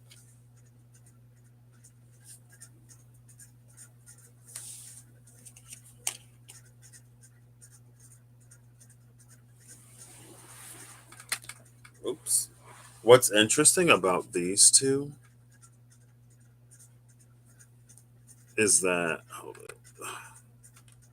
No, is it this way? I don't know. With the wreath on the door, it feels like there's been some kind of completion, but there's something that we're holding on to. There's something that we can't let go of that keeps us from walking through the door with this Three of Swords.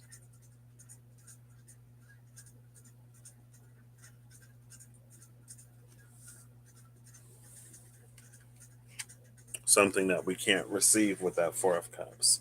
But it's like we can't. Like the Four of Cups and the Four of Pentacles is interesting together. It's a combination that almost reads very Lenormand, but I would have never necessarily thought of it.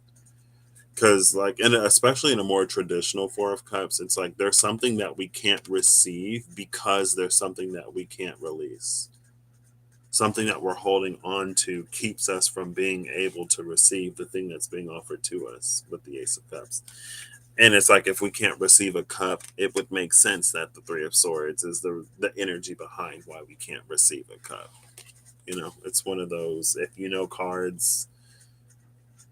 know cards, cups are like emotions, and receiving a cup is like receiving emotions, being emotionally available for something. The Three of Swords, as you can see, is a card of heartbreak.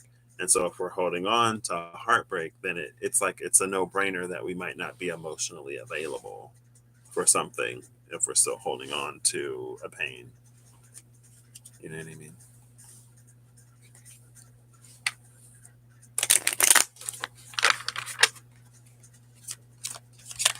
I don't want to end it that way though.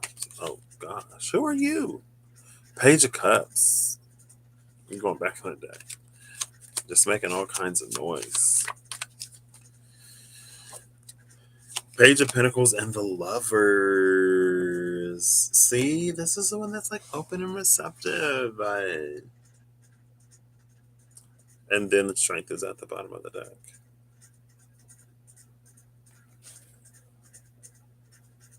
Strength, the Page of Swords, and the Ten of Pentacles. The Page of Swords is so interesting today.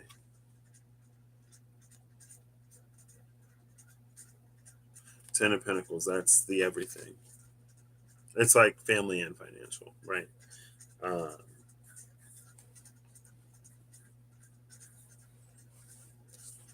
and there is something about like, because she's still holding on to that pentacle, it's almost like that's the same pentacle that the Four of Pentacles was like clinging on to, but it grew even bigger when we realize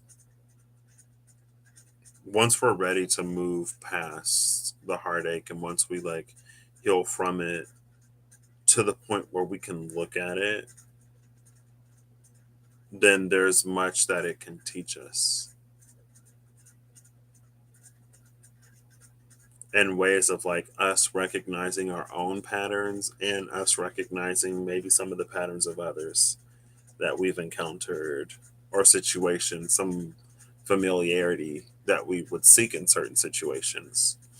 That because of that pain, we can now see that, hey, like this isn't a preferred experience for me, so I'm going to go looking for something that I want. And then you find it because you're strong enough.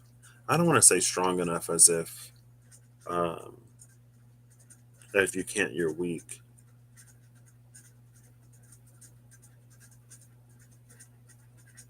Maybe courageous enough because you're courageous enough to put the heartbreak aside to open up and be vulnerable.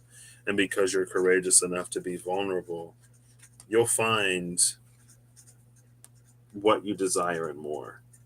The Page of Swords, because of the Wheel of Fortune that came out in the other deck while the Page of Swords was at the bottom, this is feeling like the divine doing something and then asking us, what are we going to do? This Page of Swords, like this is my least favorite card in this deck. I just don't like look at him. I don't know if for me like it's too realistic. It's just something about his face. Something about his face that I don't like. I don't know if it's. I think it's the realism. Like something in this card. I don't know if it's the way it's illustrated or whatever, but it looks like it could almost be a portrait. Like this is the artist's. It could. It's either the artist or the artist. Somebody that the artist knows that they drew into one of the cards. Um, but like I was saying with that Ace of Swords, like the apple is red, the sky is blue. Okay, well maybe not that one. Um, but for some reason, it's almost like it's the divine looking at us, looking us. It's the divine observing what we do with certain information and knowledge. Maybe like we are the Page of Swords. We are like taking on this thing for the first time, like brand new, and they're trying to see what we do with it. With the courage with some courage, we can pick up that sword and again be like open and vulnerable enough to come into this energy of like legacies and stuff like that. That would have been three because the Page of Cups showed herself. She like flipped up and then like stuck up sideways or like vertically. I just put her back in the deck, but the only page we haven't seen is the page of, at least in this cycle, I haven't seen the Page of Wands. The Page of Wands in this deck I confuse for the Fool quite often, honestly. But yeah, and that's the thing about courage. To be courageous implies that there's a fear that you feel, right? It's like it's not courageous or brave if you're not afraid, then you're just doing something. You know what I mean? Courage and bravery is when you face the fear and you continue moving anyway. When you don't allow that fear to stop you or to determine and dictate what you do. So now I will get the true last card from the Prime Muse. I feel like I need to just like sit down and go through my decks, but at some point I will, I'm sure.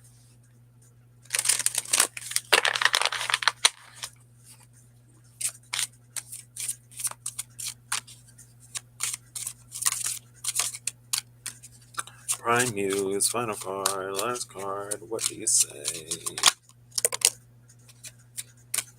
Ooh. Ooh. Still. Did I not shuffle good enough? I think so. The bottom of the deck is still these two. I shuffled it enough that it didn't have to be at the bottom of these are still at the bottom of the deck, right? But the reason why I said ooh is because this time the King of Swords came out. But this is a King of Swords that is standing. So I don't know if they have found whatever. Because again, this was like, the King of Wands is using his wand to tap and see where the ground is weak enough for that gate to whatever. There's the Hangman. And in the other deck, it was the King of Swords that went and petitioned to the Hangman to try to find out whatever, right? Well, this King of Swords is up. And he looking ready. His sword isn't raised in a way that he's going to attack somebody. But he's looking ready. Ready for what? I don't know. I'm going to read it. We'll see. I'll read the King of Swords and the King of Wands.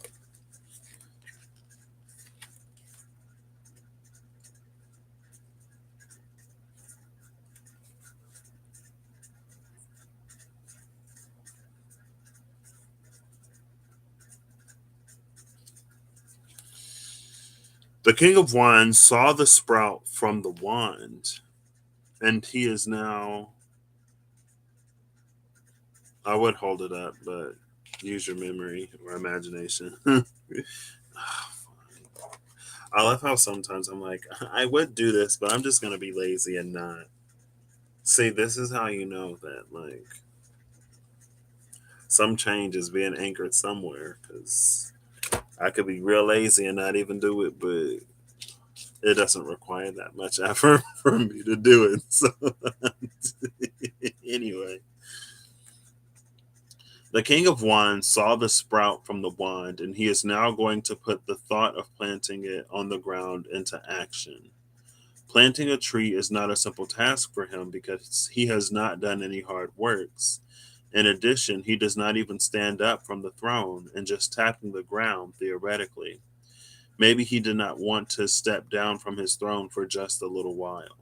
He will realize himself to be weak in practical performances.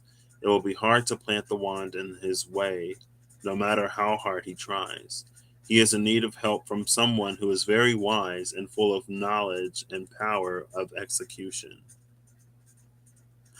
Oh. So is the King of Swords the one that has the knowledge and power of execution? They said, look how lazy this king is. He can't even get up. But so wands are really coming in with life force energy. And I think I might have referenced it in the same video where I talked about like that the super flume is coming down and there are these like moments where they're overlapping. So it's a golden opportunity to get into that super flume and really take off. Um, which is what Pisces season? No, because I read Pisces season when I was in London. I'm pretty sure, but I don't think I did it for Aquarius season. Was it a lunation cycle?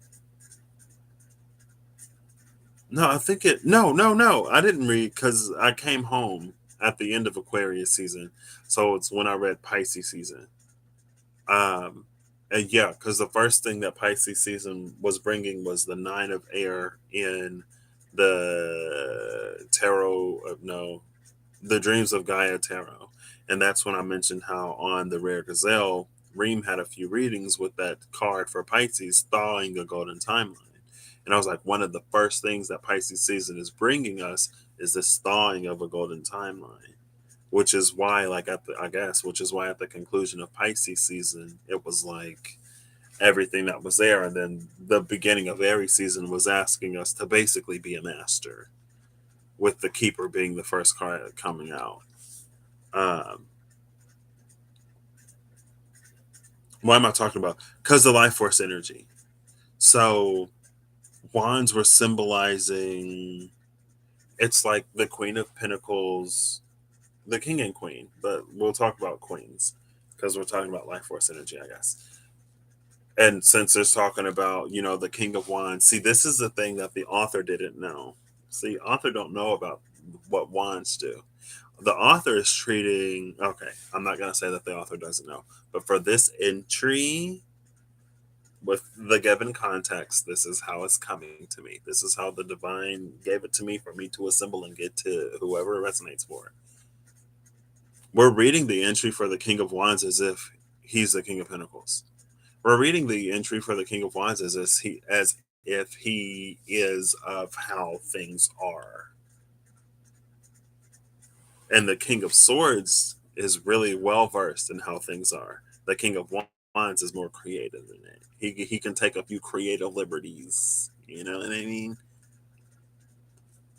Wands energy, it doesn't come from the earth, and the way of like, it's not about the soil that you planted in and how much sun it gets and how much it rains. When it comes to wands, that's not how it works. That's why like the Queen of Wands can be so like abundant or whatever, but that's not because she's out in the garden tending to the whatever. It's life force that inspires life force. The King of Wands and the Queen of Wands, they put their life force into something that triggers the bud to open up. It triggers the seed to grow. So the King of Wands just needs to make contact, and then he can use the wand to channel his life force into whatever. So, like how Ron was poking into those vents, creating or finding the volcanic vents underwater, it's like he's doing the same thing. But it's like he's trying to find these spots in his reality or in his life where he can inject his life force and then something grows. We just saw the creator with the father in the last spread. And it's interesting because father is seen as a destructive element. I mean, because fire is seen as a destructive element, but we in the I forget what the spread in the anima animus spread, it was talking about the creative power of father. That's how he noticed like this blooming. So it feels like it's this space to exchange energy for energy with the divine, where and because of that, it's a space where miracles can occur. And again, it's miraculous because it isn't, um, it's not about like watering the seed and like nurturing for this or caring for that. Not to say that the King of Wands isn't caring, but like fire based abundance is different than earth based abundance. It's like the difference between someone who has to work a corporate job for X amount of years before they can afford to do X, Y, or Z versus an artist who creates something that's received really well, and so they can get a lot of money like really quickly. They're like different arenas in a way. So that's what I'll say about this, because it was something about, yeah, it was planting the tree. When he noticed the buds, I was like, oh, that's life force. It's the life force of the King of Wands, the Queen of Wands that gets these wands to bloom, because they're not connected to the earth. Like, what else would they have but them? And it's like, no, they didn't pick it after it was already blooming or whatever.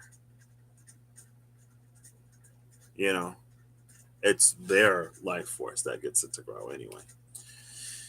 King of Swords and the King of Wands was the last card that came out of the Ravenous and Dracon, and it was about Dracon that's just going like face first, nose deep into whatever lights him up. But anyway,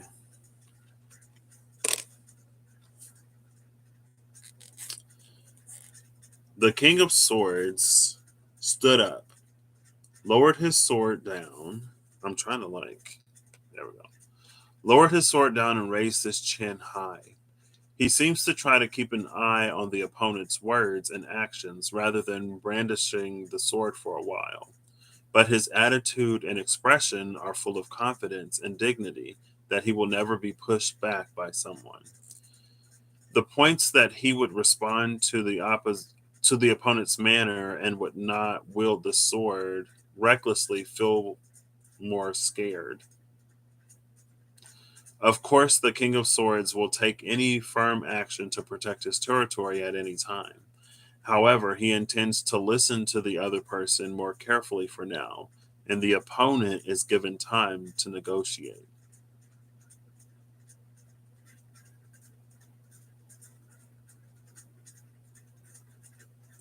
So it's like he's very firm in his knowing, but also open to new information.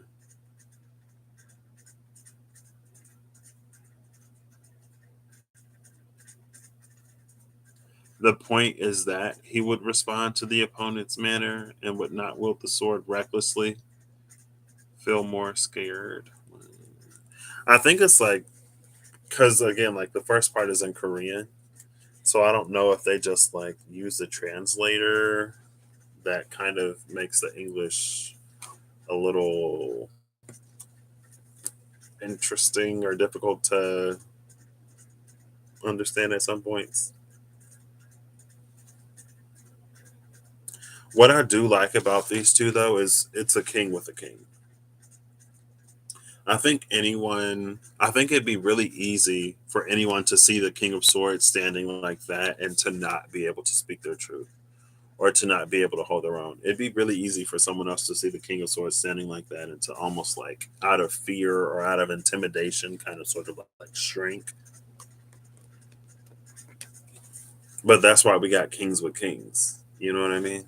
Or even if it was a queen, like a queen would be able to do the same. A page, a knight, or a minor arcana energy, I don't think it would be able to really face this king like that. What's interesting is though, like even with the King of Wands, like it feels like they're both almost experimenting.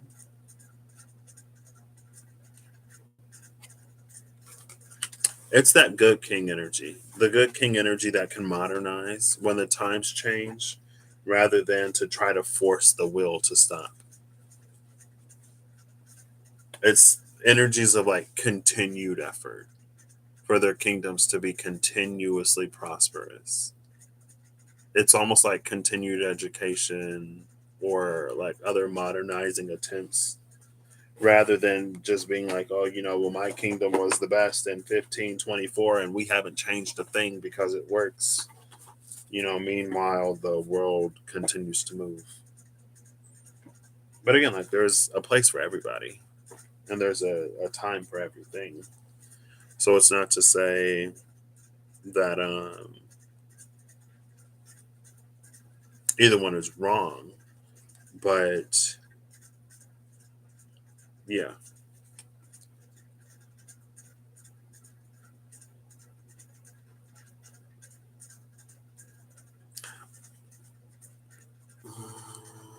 Maybe I won't.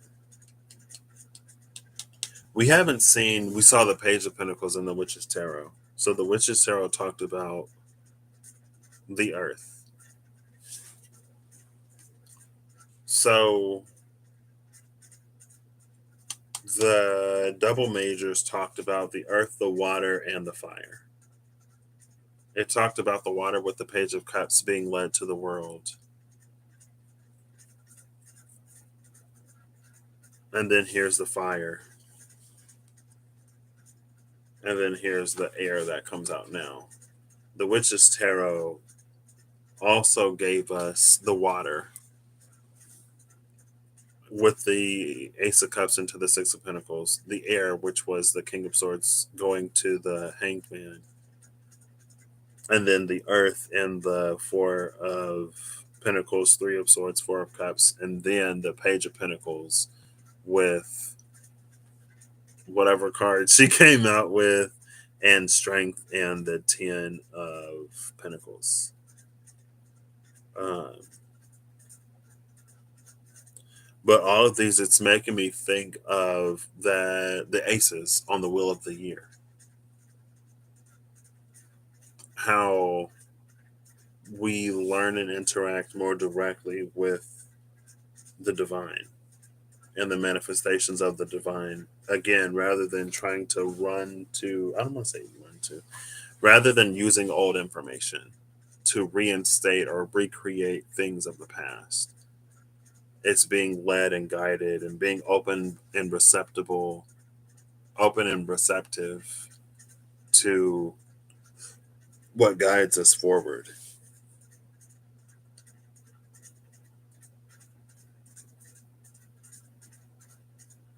And I think there's a respect here too.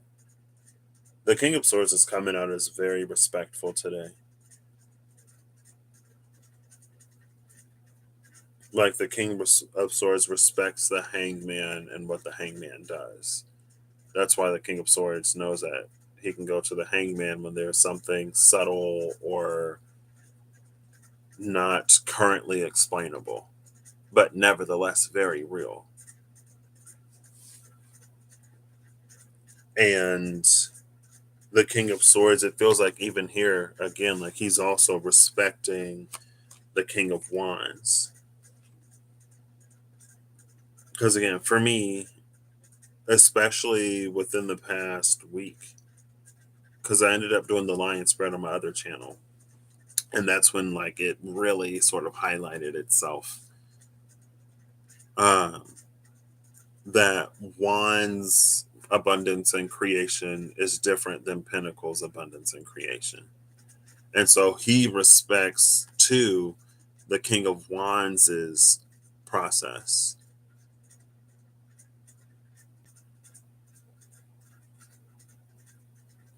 And it's like because the King of Wands is like a life force for life force, that's why he can kind of sort of feel things in the earth that maybe the Hanged Man couldn't. Because the Hangman feels like the Hangman would navigate, like the Hangman would be more of the Page of Cups that was going to the world.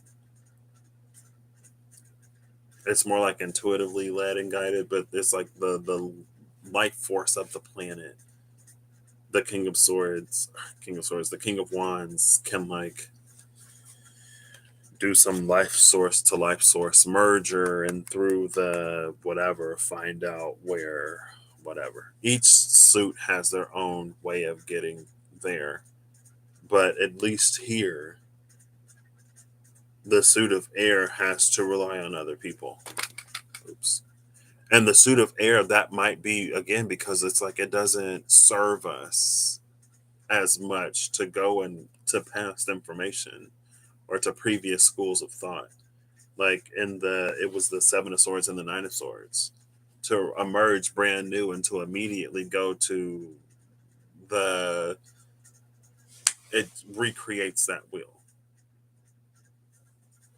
But the King of Wands uses its life force to have this life force to life force merger to see, like, almost like, again, it's like almost like plugging into the planet. Where's the life force sort of changing? It's just like, if you've seen Avatar: The Last Airbender, it's how Toph would like use earth bending to basically see. It's like she used echolocation with her feet and connected to the ground. And like the subtle whatever is how she would see things. But it had to be connected to the ground for her to see it, right? Because if it's flying in the air, she can't see it. Um, and water is being led. Earth, we only saw like the Four of Pentacles and the Page of Pentacles. There was a certain, that was like what she was holding on to. There's the Chariot again. I don't know where this box is. But yeah, like air is going to water and air is going to fire. Water being the hangman, which is water. Traditionally Neptune. Or modernly Neptune, traditionally water. Um, which is interesting. Because one of the things, it's like, one thing that I'll see is like, I'll hear people talk about the age of Aquarius and how the age of Saturn is over, as if like Saturn doesn't traditionally rule Aquarius. As if Aquarian energy isn't still very Saturnian. Like, we're going from Pluto and one on one side of Saturn to Pluto on the other side of Saturn. It's still Saturn. Um, or I'll hear people talk about, it's almost like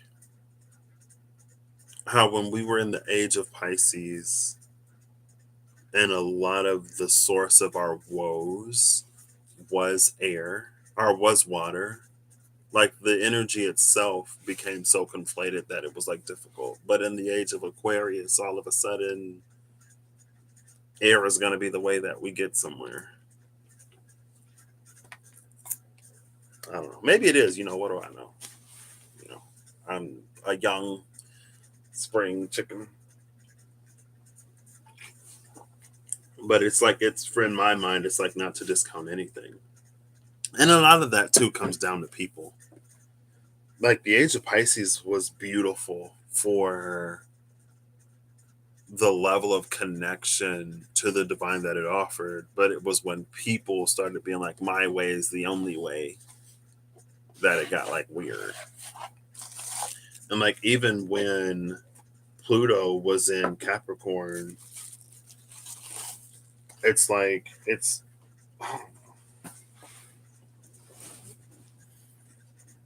I guess I'm like, the real villain was people all along. But where's this box? I guess I don't have to be on here to end it. Um, but yeah, so whatever, it'd be a really great time for you to tap into whatever your modality is. Um, however you receive and commune with the divine in a way that's very like off script. Just because, again, at least with how the cards came out, it doesn't do us a whole lot of good to dismantle a system and then create a new one while reading the instruction manual for the old one. Or not even that. It's just like, we'll be intuitively led and guided, and It's like for everything that we have to gain in Aquarius, it's because of where we were. It's like a cumulative thing, which is another gift of the past. The gift of the past offers us growth and evolution and change and stuff like that. You know what? We'll see. I'll pull a Lafruma. Why not? I'm just curious what would come out more than anything.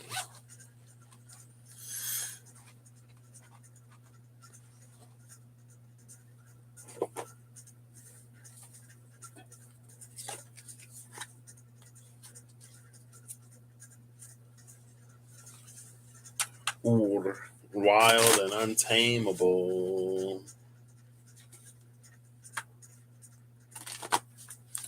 I don't know where that box is.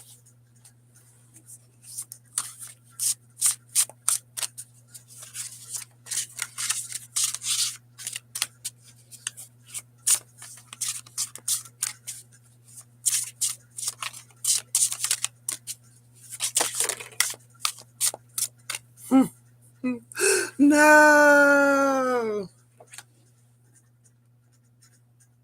Was this Gare? Number 33, Spear and Troth.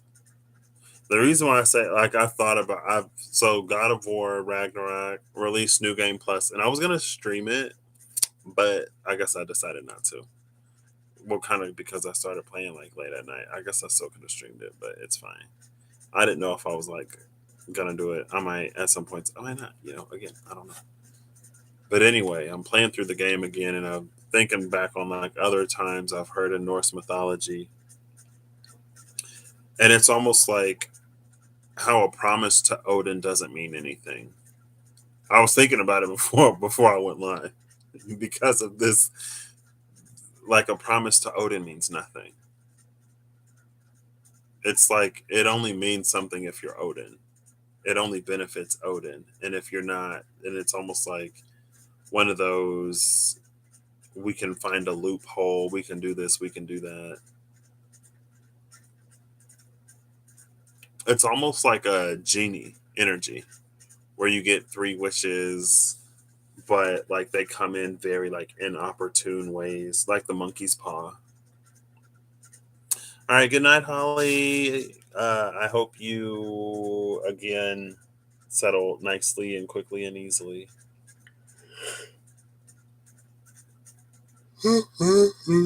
Excuse me, I need to go to bed too. And then we have move a horse Gera.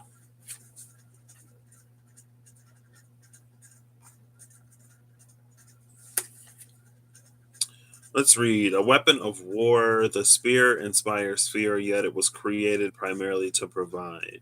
Spearing food to feed families or champion communities, cross spears being symbolic of working together in united accord. This existed long before the need to put down all weapons in peace to end all wars. To troth is to bind people together in an unbreakable bond of truth and companionship, two voids held open and separate, yet a sole purpose uniting them. Eye to eye, nose to nose, lose yourself in the frequency of other. Moving forwards with confidence or caution depends upon your heightened senses. What does the other need from you? What do you desire another to cover and comfort you with that you cannot do alone? Can you not feed yourself? Must someone else always lead you to the water? Oh, see that King of Swords. It makes me because like anyway, it's fine. Let's get another shuffle. That's not. I think that was just because I was thinking about it before, and it's like, what does a promise to Odin like really mean, or what does Because girl, when it comes to mythological figures, he just wasn't. I don't personally hold him in high regard, but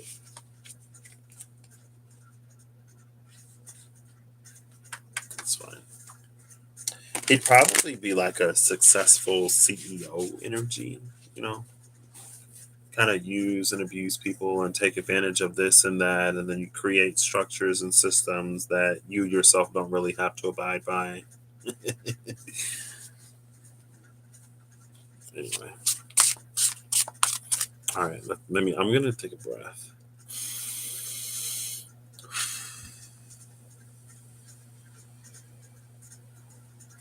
And then we're going to, from a higher vibration, pull from the left from that.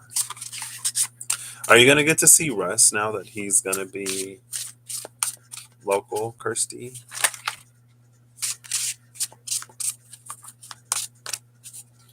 For however long. It might not be for long, but while he's there, are you going to try to meet up with him?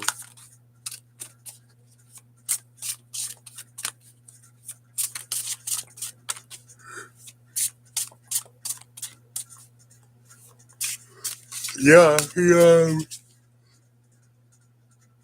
me. I saw a video. Well, he uploaded a video saying that um, due to unfortunate circumstance, he's gonna have to go back so he can get a new bank card and take care of some stuff. Um, and I think he said around the 17th, he'll be back in the UK. So like around today. I just didn't know if like maybe you had talked to him or if that was gonna happen. You're in 12th. 12th is 66, which is twice of the 33. Your world serpent destiny. There's always some point in time that is destined. How that fated moment unfolds is in our hands as we step towards it. Thor and Yor were forever woven together, always destined to die together. Pierce and stitch a pathway toward your. Start sowing fearlessly further onwards. Do not skirt your issues for. Oh, do not skirt your issues. Your is a time given gift. Yeah, I've noticed. Which is probably another reason why I was. I was like, let's just see what Kirsty's up to. I don't know why I was thinking about the baby. The baby.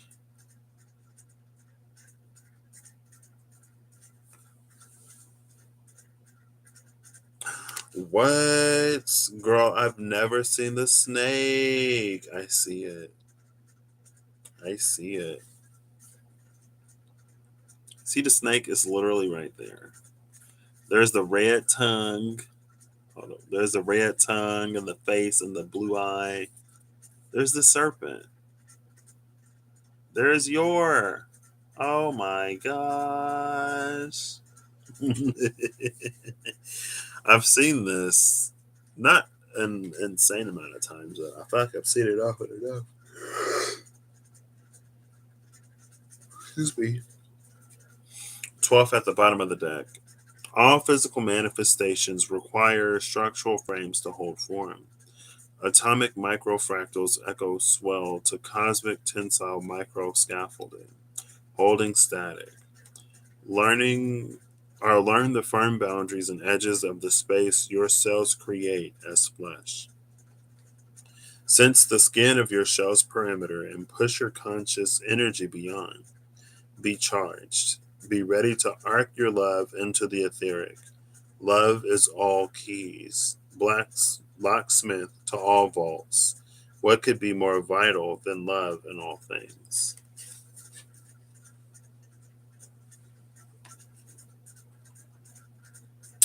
Oh, and then Ur. I saw this deck Wild and Tameable. It's been coming out the last, I mean, since I've been using the firmware recently.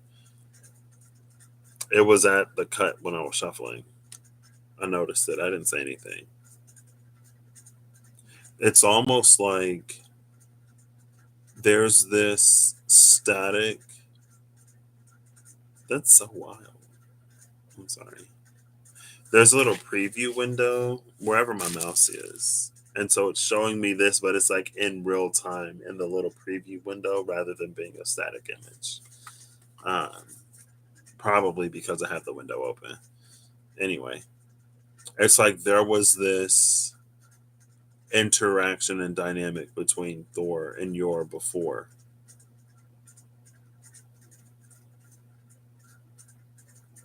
But now I don't know if they're like freed from that destiny, because it did talk about how that fated moment unfolds is in our hands as we step towards it. And I've talked about it before, that the meeting between Thor and Yor can be destined, but it doesn't mean that they have to slay each other. That happened because of everything that led up to that moment. But it's almost like there's something about like pulling this apart, like opening it up, that goes from like Yor to 12. And then this space in between, or maybe you just zoom in and you see that there's actually a space in between. This is a window, it's an opportunity to do something unpredictable, almost. Or it's an opportunity to deviate from that path. Because, like, I remember watching Ragnarok on Netflix and thinking how absolutely wild it is that, like, in the show Ragnarok, Ragnarok already happened. Because they're talking about, like, they're reading the Edda and they're talking about like Norse mythology in the show while they are living out Norse mythology. And I remember talking to Raymond, I think I even mentioned it on here, how do you literally have the procession of events laid out in front of you? How do you literally know some of them live through Ragnarok just to do the same thing all over again? You know what I mean? It's like,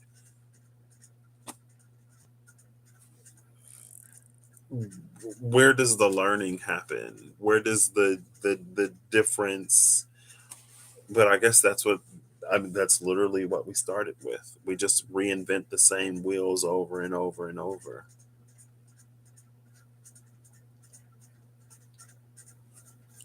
And that's something that I talked about with my mom earlier too. Those who don't learn, they say that those who don't learn from the history are doomed to repeat it, and it's because you don't learn, because we don't learn.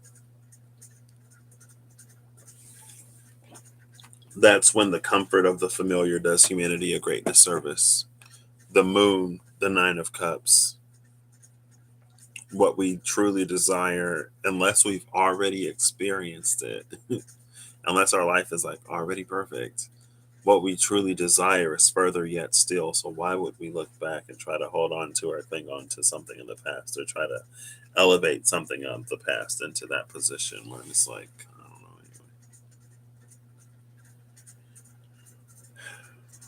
know. I feel like for the past half an hour I might have just been saying the same thing over and over. So, but anyway, yeah, and it's like I'm just like, but also like that's why I made, so my word for 2020 was integrate, because in 2019, so I spent the first half of 2019 in isolation. So from January to May, I was like learning, healing, going through my own stuff on my own. And then in May, I worked a summer job on campus, and that was my reintroduction to people, my reintroduction to life outside of my room. And so, like, I would talk to my journey buddy about different stuff, and she's like, Patrick, like, you already learned this, or like, you already know this. Like, and I was like, oh my gosh, yeah.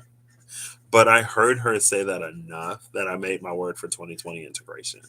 So that when I learn a lesson, I can integrate the lesson and I can move forward so I don't have to keep learning the same lessons over and over and over and over.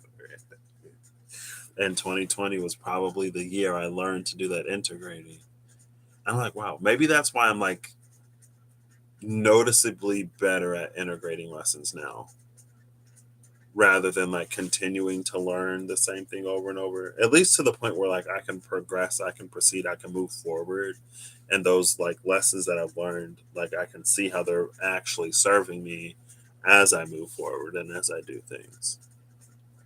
But that's the thing about like different words I've noticed because I think I've said it on this channel too. I was talking to my journey buddy. I was like, we must be like really intuitive or in touch and in tune with being like, we must be able to get in touch and in tune with the energy for the upcoming year. Because when we get these words, it's like, oof. And I almost wonder, like, why do I never pick an easy word? Because it ain't about picking something that's easy. Because I will like fell out into the energy of the upcoming year. Like last year, the word was allow.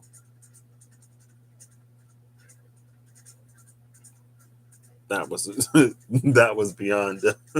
Ooh, and even I started this year like concluding or maybe instead of concluding the lesson of allow, I started this year and like practicing the allow and flexing the allow muscle that I spent last year like building and creating. Um, and now this year my word is expedition, knowing that the Taurus in me don't mind going at my own pace. And I'm like, oof, but also like it's where life takes me. So especially now it's what I want. So I'll tell you what I want, what I really, really want. I don't know where this box is. I don't know why I'm almost insisting on when I find the box, then I'll know that this reading is complete. Um, but yeah. Oof. Maybe I'll just end it. I don't think there's anything else for me to talk about. Is there any other card I want? Is there anything that you want or need from me, Kirsty? No. I'm just asking. Is there anything that you want or need while I look for this box that should literally be like, where did I put it?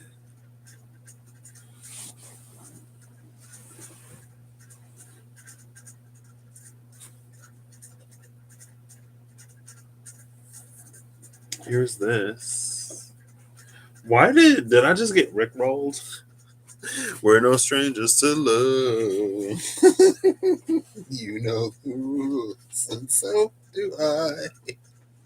Oh God! Why did that just pop into my head? Somebody just rickrolled me. All right.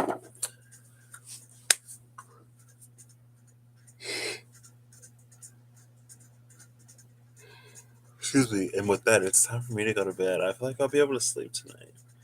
No problem. I'm glad to be here. Thank you for being here. I'm glad to see you. Like I said, I think if I would have spent a little less time with my mom yesterday, maybe I would have messaged you, but I've been meaning to. Um, but sometimes it's like, when I think about the person, they show up. Maybe that was my little Kirsty is going to be coming in sensor. All right. Something still feels kind of unsaid. Um,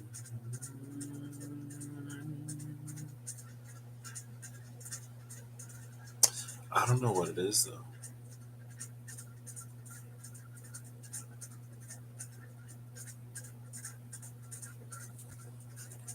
You know what? We're going to ask Siri. If Siri says tails, then I'll try to find what it is. But if Siri says heads, I'll head my tail to bed. Hey Siri, flip a coin. Heads. Heads. Bedtime. All right. Well, I hope you all have an amazing whatever. Whenever you see this, I hope you're acting in alignment to make all that you wish to experience your reality. I hope that when those moments appear to you, that the divine reveals a new path um, or an inconsistency or less than an inconsistency, more of a difference in how it is for you to personally navigate moving forward, that you have the intuition and discernment to hear it and listen and the courage to follow it. Um, I think sometimes too, especially with things that have a certain track record of being effective or that are known to be successful, it can be a lot more assuring for us to do the proven thing rather than for us to trust how we're being guided and how we're being led. But I would say, like, really trust that and uncover and discover what the newness of now is offering or presenting. Um, and yeah, I will catch you the next time I catch you. I kind of want to do another spread. I feel like I haven't necessarily, like, when I thought about it, I was like, the archetypes will be like subcategories of the archeo. I think I've built the spreads and I've read exactly how I've needed to, but I would love to stick to the format. Just like the last time I read, I was like, I'm gonna pull quick Celtic crosses and like read topographically rather than go card by card, and then I proceeded to go card by card. Like, I'm a firm believer that it is what it's meant to be for who it's meant to be for. But at the same time, I would also love to be able to like stick to the script or to do what I say, you know? I would love to be able to be on here for like an hour and get all 12 signs read rather than like 5 or 6, or be on here for 2.5 hours. But again, especially with different things, I'm not going to shortchange or cut, you know, just because for the sake of convenience of time. I One of the things that I do have right now is a little bit of time. So while I have the time, I can give the time. And if it's something that is for me to say, then I'll say it. I was also talking to my mom earlier about how, like, I really started using my platform when it came to like things that I would notice or things that I would get through my own intuition and discernment that I wouldn't see other people like talking about. I was very like, if it needs to be said, if it's something that I feel needs to be said or something that I feel should be contributed to a conversation and I don't hear anybody else saying it, then I'm going to contribute it. And she was like, well, like, even if you did hear other people or see other people saying it, then you should still do whatever, because that who ain't to say that somebody wouldn't need to hear it from you, or that you might put it in a way that, get somebody else to whatever. And I'm like, you missing the point. But anyway, I don't even know why I brought that up. Oh, because I was like, because I have the time, I'll give the time. And when I don't have as much time, then, I won't. So I can only do what I can do. I can only read what I can read. Take it as it resonates. If it resonates, again, as I always encourage you, use your own intuition, discernment, guidance, and wisdom, whatever your modality is. Like, for some people, they're good at journaling. And so, like, if you sit down and journal, then you might process things. Maybe keep a spiritual journal. Um, for me personally, I'm a dreamer slash intuitive, and we're all intuitive. But I guess by an intuitive, it's like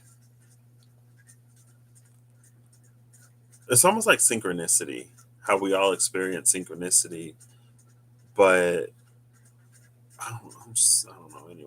Anyway. Um, for me, like I'm more of a dreamer. I'm less like of a journaler or a crystal or whatever. It just don't align. It's not. It just like it. I experienced limited resonance with it, and it's not to say that like none of it works, but I operate in like the mental space. I guess yeah, I'm the dreamer intuitive, and it's like I also communicate through that space. And then if I communicate through that space, then I observe the dream, I observe synchronicity, I observe different things so that I can learn how the divine responds to me, or I can notice how the divine sort of like points out certain things to me. And it's like it's because of that that, it makes it easier for me to be able to distinguish like an intuitive dream from a dream that's because like somebody that I know is going through something, and like a dream that's just a dream. Right, I went to bed and I was watching this and then I had a dream about it. So I guess I'm trying to say that to say that like spend time if you want. It might help to use these aces a little more effectively, or it might help build context around some of the aces rather than the apple is red. Or when you meet that certain person on that certain day, greet them with a curtsy. It's like, what person, what day? What are you talking about? Who would I be greeting with a curtsy? It's like, well, that's because you're going to be meeting royalty and you're not going to know that they're royalty. And if you go and approach them and talk to them a certain kind of way, they're going to take it as you just respecting them. So greet them with a curtsy. uh, but yeah, that's one of the things, like, even when I was building the curriculum of spreads, it's like, if you're a journaler, then after this is, again, I don't there are a few things that kind of pull on me to do, but I'm stubborn and I can procrastinate. And sometimes I just don't be feeling like it. Eventually, I'll make my way around to it more often than not. But like when I build the curriculum and like when we read through a spread together, I always encourage people.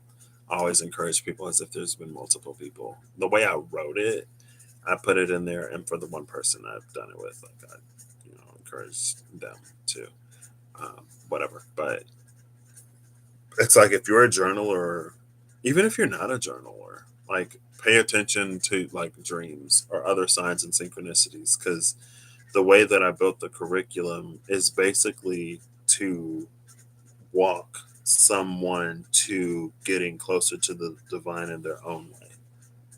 And I just try to serve as a liaison. Oh no! Oh, I don't like it. Ew, that's horrifying. Nope, I'm not doing it. I can't believe I literally just realized that's the Hierophant. No, no, no, I'm not doing it anymore. I'm not doing it anymore. I'm deleting all the files. Because Hierophant is the one who like should serve to get us closer to the divine. Is in no way like a rep a replacement for the divine, but it's because of the Hierophant. It's like, back when people couldn't read, back when reading wasn't as common as it was now, and so you had the person who could read the holy text that would then tell the people, and that was the people's interaction with the divine in that way because they couldn't get it through that medium themselves because they couldn't read. Um, and I'm like, oh gosh. But yeah, it's again, like when I talked about the Queen of Cups coming out and how she would like glare daggers at me, like that's something that Like, and again, like when that first happened,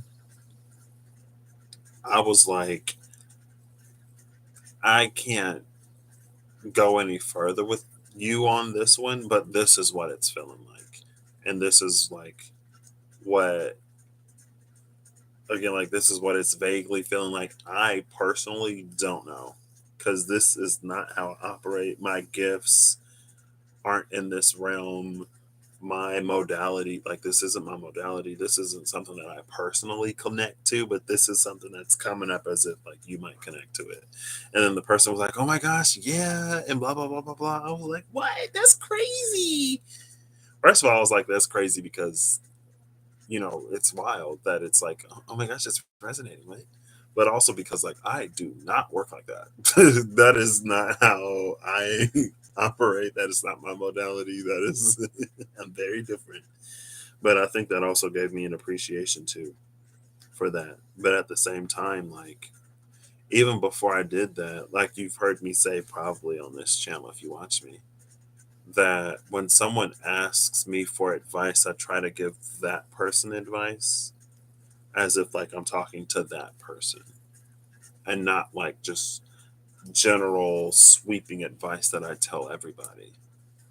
Like if you're not me and you ask me for advice on how to walk your path, I'm going to try to give you something for your path. And if our paths are very different, it doesn't matter what I would do on your path. If we're very different people, if our paths are the same and we're very different people, it doesn't matter what I would do because I'm not the one that's living your life. Everybody's not the same.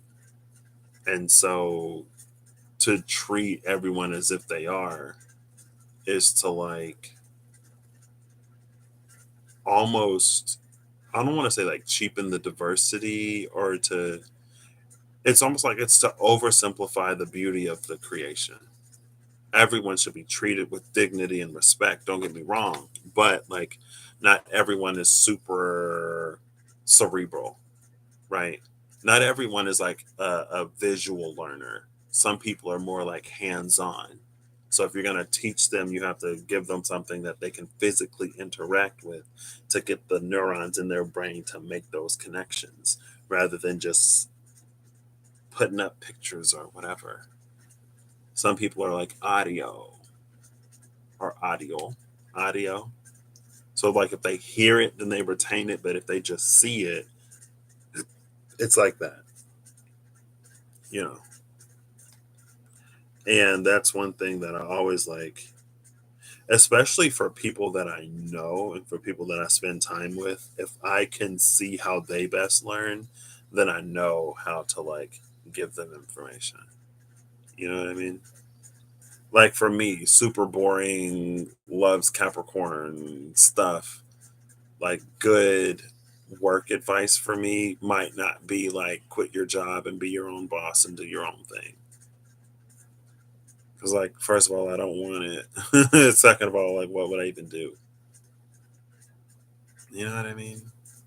And then it's like, I feel like I would have to be too organized almost, where it's like, it would just take the fun out of it. Like, I don't even enjoy this anymore because now it's just work. But anyway, I feel like I'm getting a little too tangential. Um, but yeah, the divine will tell you and will show you if you're open. And that's one of the things that it's like we don't really need organized religion or organized spirituality to get to know the divine because we exist inside of it and its creation. It's almost like how there are certain behavioral patterns that can be inherited from parents, even if that person like has never even met their parents. It's like it's within us. Does it help? Does it give us context? Does it give us community? Does it make it easier? Does it allow us to draw on the wisdom of each other? Yeah. But like anything and everything, the divine will reveal to you. I don't think the divine is like, oh, well, you didn't grow up in the right place, reading the right book, following the right people, so you're screwed. It's like, no, you know what I mean? That's not my personal belief. But outside of that, again, it's really for us to come into our own ways of knowing how we work and operate. And again, the divine will show us. So, with that, officially, the age of guru is dead. And I think when that happens, like Hierophant will be able to be truer to what it is. I think, of course, the greed of man, especially when certain Hierophants started coming into power, then, that's one thing. And maybe it did almost market itself or present itself in a way that made us dependent and reliant on it.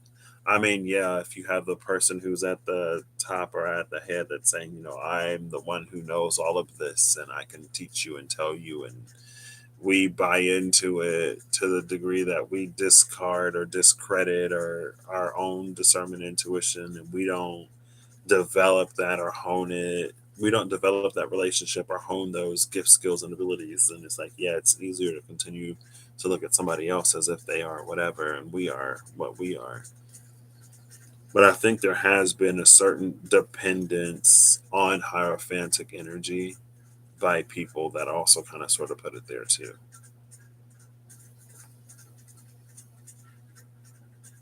Even now, it's like, people seek channelers or this or that.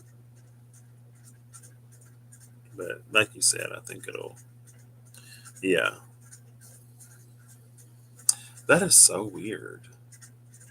Who was in my head? Oh, maybe it's because you said the table is round.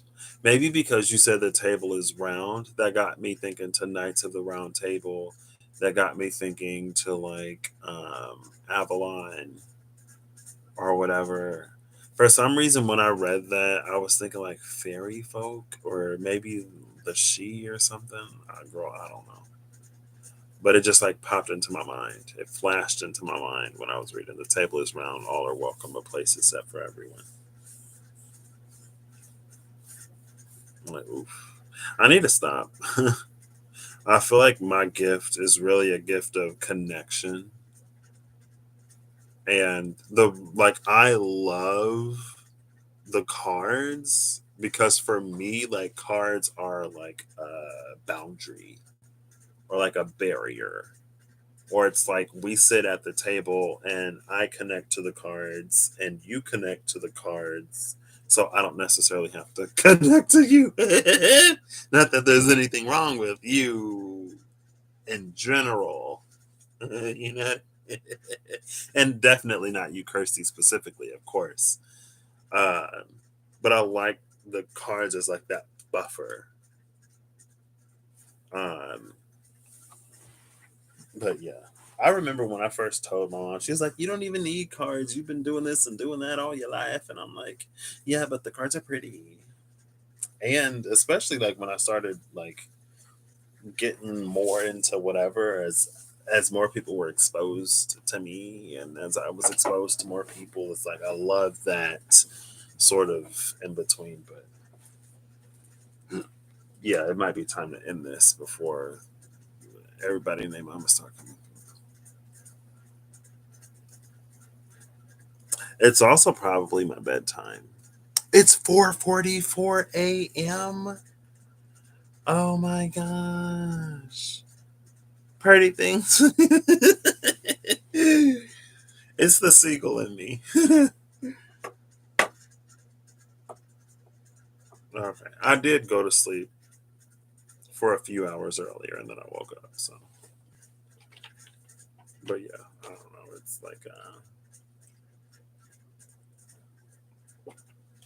I started watching, I don't know why it took me so long. I started watching it's an anime called The Ancient Magus' Bride. The Ancient Magus' Bride. And somebody told me that it was good a long time ago, but I was at work and I was watching the first episode and I was like, ooh, like what is going on? What is this? I don't know. But anyway, there's like a priest, and then you see Oberon and Titania, the king and the queen of the fairies. And she was like, I smell that. She was like, I smell it on you, how, somebody would come into a place that's so natural or whatever and then deem it evil. Get out of my presence. Ooh. Why is that relevant? I don't know.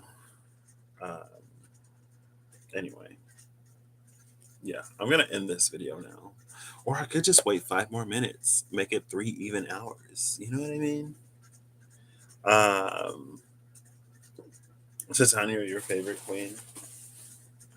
I feel like, was that Midsummer Night's Dream with, I think it was Midsummer Night's Dream. This is where I first came across um, Titania and Puck. Yeah. Not Titania and Puck, Oberon. I was like, ooh. All right. I really don't know where this box is. Hopefully, I'll find it before I end this video. Where could it have gone? Where did it come from? Where did it go? Did I drop it on the floor when I went reaching for that painting? Is it water in the knee? No, I don't think so. Let's see. Operation.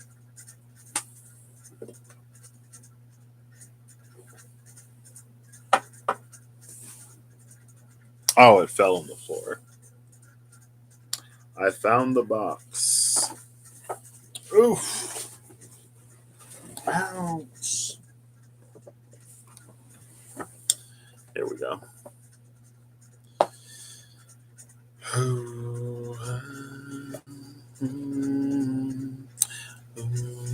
And also, like, too, like, don't be afraid to.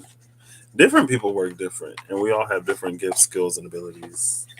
And, like, I found, see, maybe that, again, I don't know. Maybe consider Vedic astrology. Maybe don't. You don't have to, of course. But, like, I started looking at some of my stuff. I'm like, oh my gosh, this explains so much. This is why I am how I am. Yeah. See, but I feel like my Mars in Cancer, because so in Vedic, I don't think everything is necessarily like some of the things are a little different. And so in tropical, my sun and my Mars trine. My sun in Pisces trines my Mars in Cancer. And so whenever that sun in Pisces is triggered, then the communication can get real aggressive and really like, you ain't going, nope, a little overprotective, maybe, you know. I'm like, you ain't gonna disrespect. Anyway, I don't know. You was only looking at it because it made you a Leo. But lots of verticals. I think I remember you saying that. I'm like an Aquarius sun instead of a Pisces sun in Vedic. But again, my moon is still in Taurus. So I go from, wow, I feel like that makes a little bit more sense. I go from being like a mutable sun with a fixed moon to being a fixed sun with a fixed moon. You're like, yeah, yeah. Aquarius sun, Taurus moon, Aries rising, I think. Your moon is still in Aries? Yeah, because I have a late Taurus moon. So A Leo sun with an Aquarius moon. Oh my. Very fiery. Very. I can see it. In the best way, of course. Um, I have 40 seconds. So, what do I do? What do I do? I don't even have to make it 3 full flat hours. I just wanted to. This is what I'm going to do for the last 20 seconds. It's going to be weird. Are you ready? We're going to spend the last 15 seconds in darkness. And it'll just be my voice. My soothing, sultry voice. You can go to sleep now. Good night. Well, Kirsty, it's been amazing. I will catch you when I catch you. And for everyone else, again, I hope you have an amazing whatever. Whenever you see this, I hope you're acting in alignment to make all that you wish to experience your reality. And I hope that whatever your path and journey and way leads you, that you have the courage to follow, even when courage is hard to come by. So, yeah, it was really nice. I'll catch y'all when I catch 'em. Bye bye.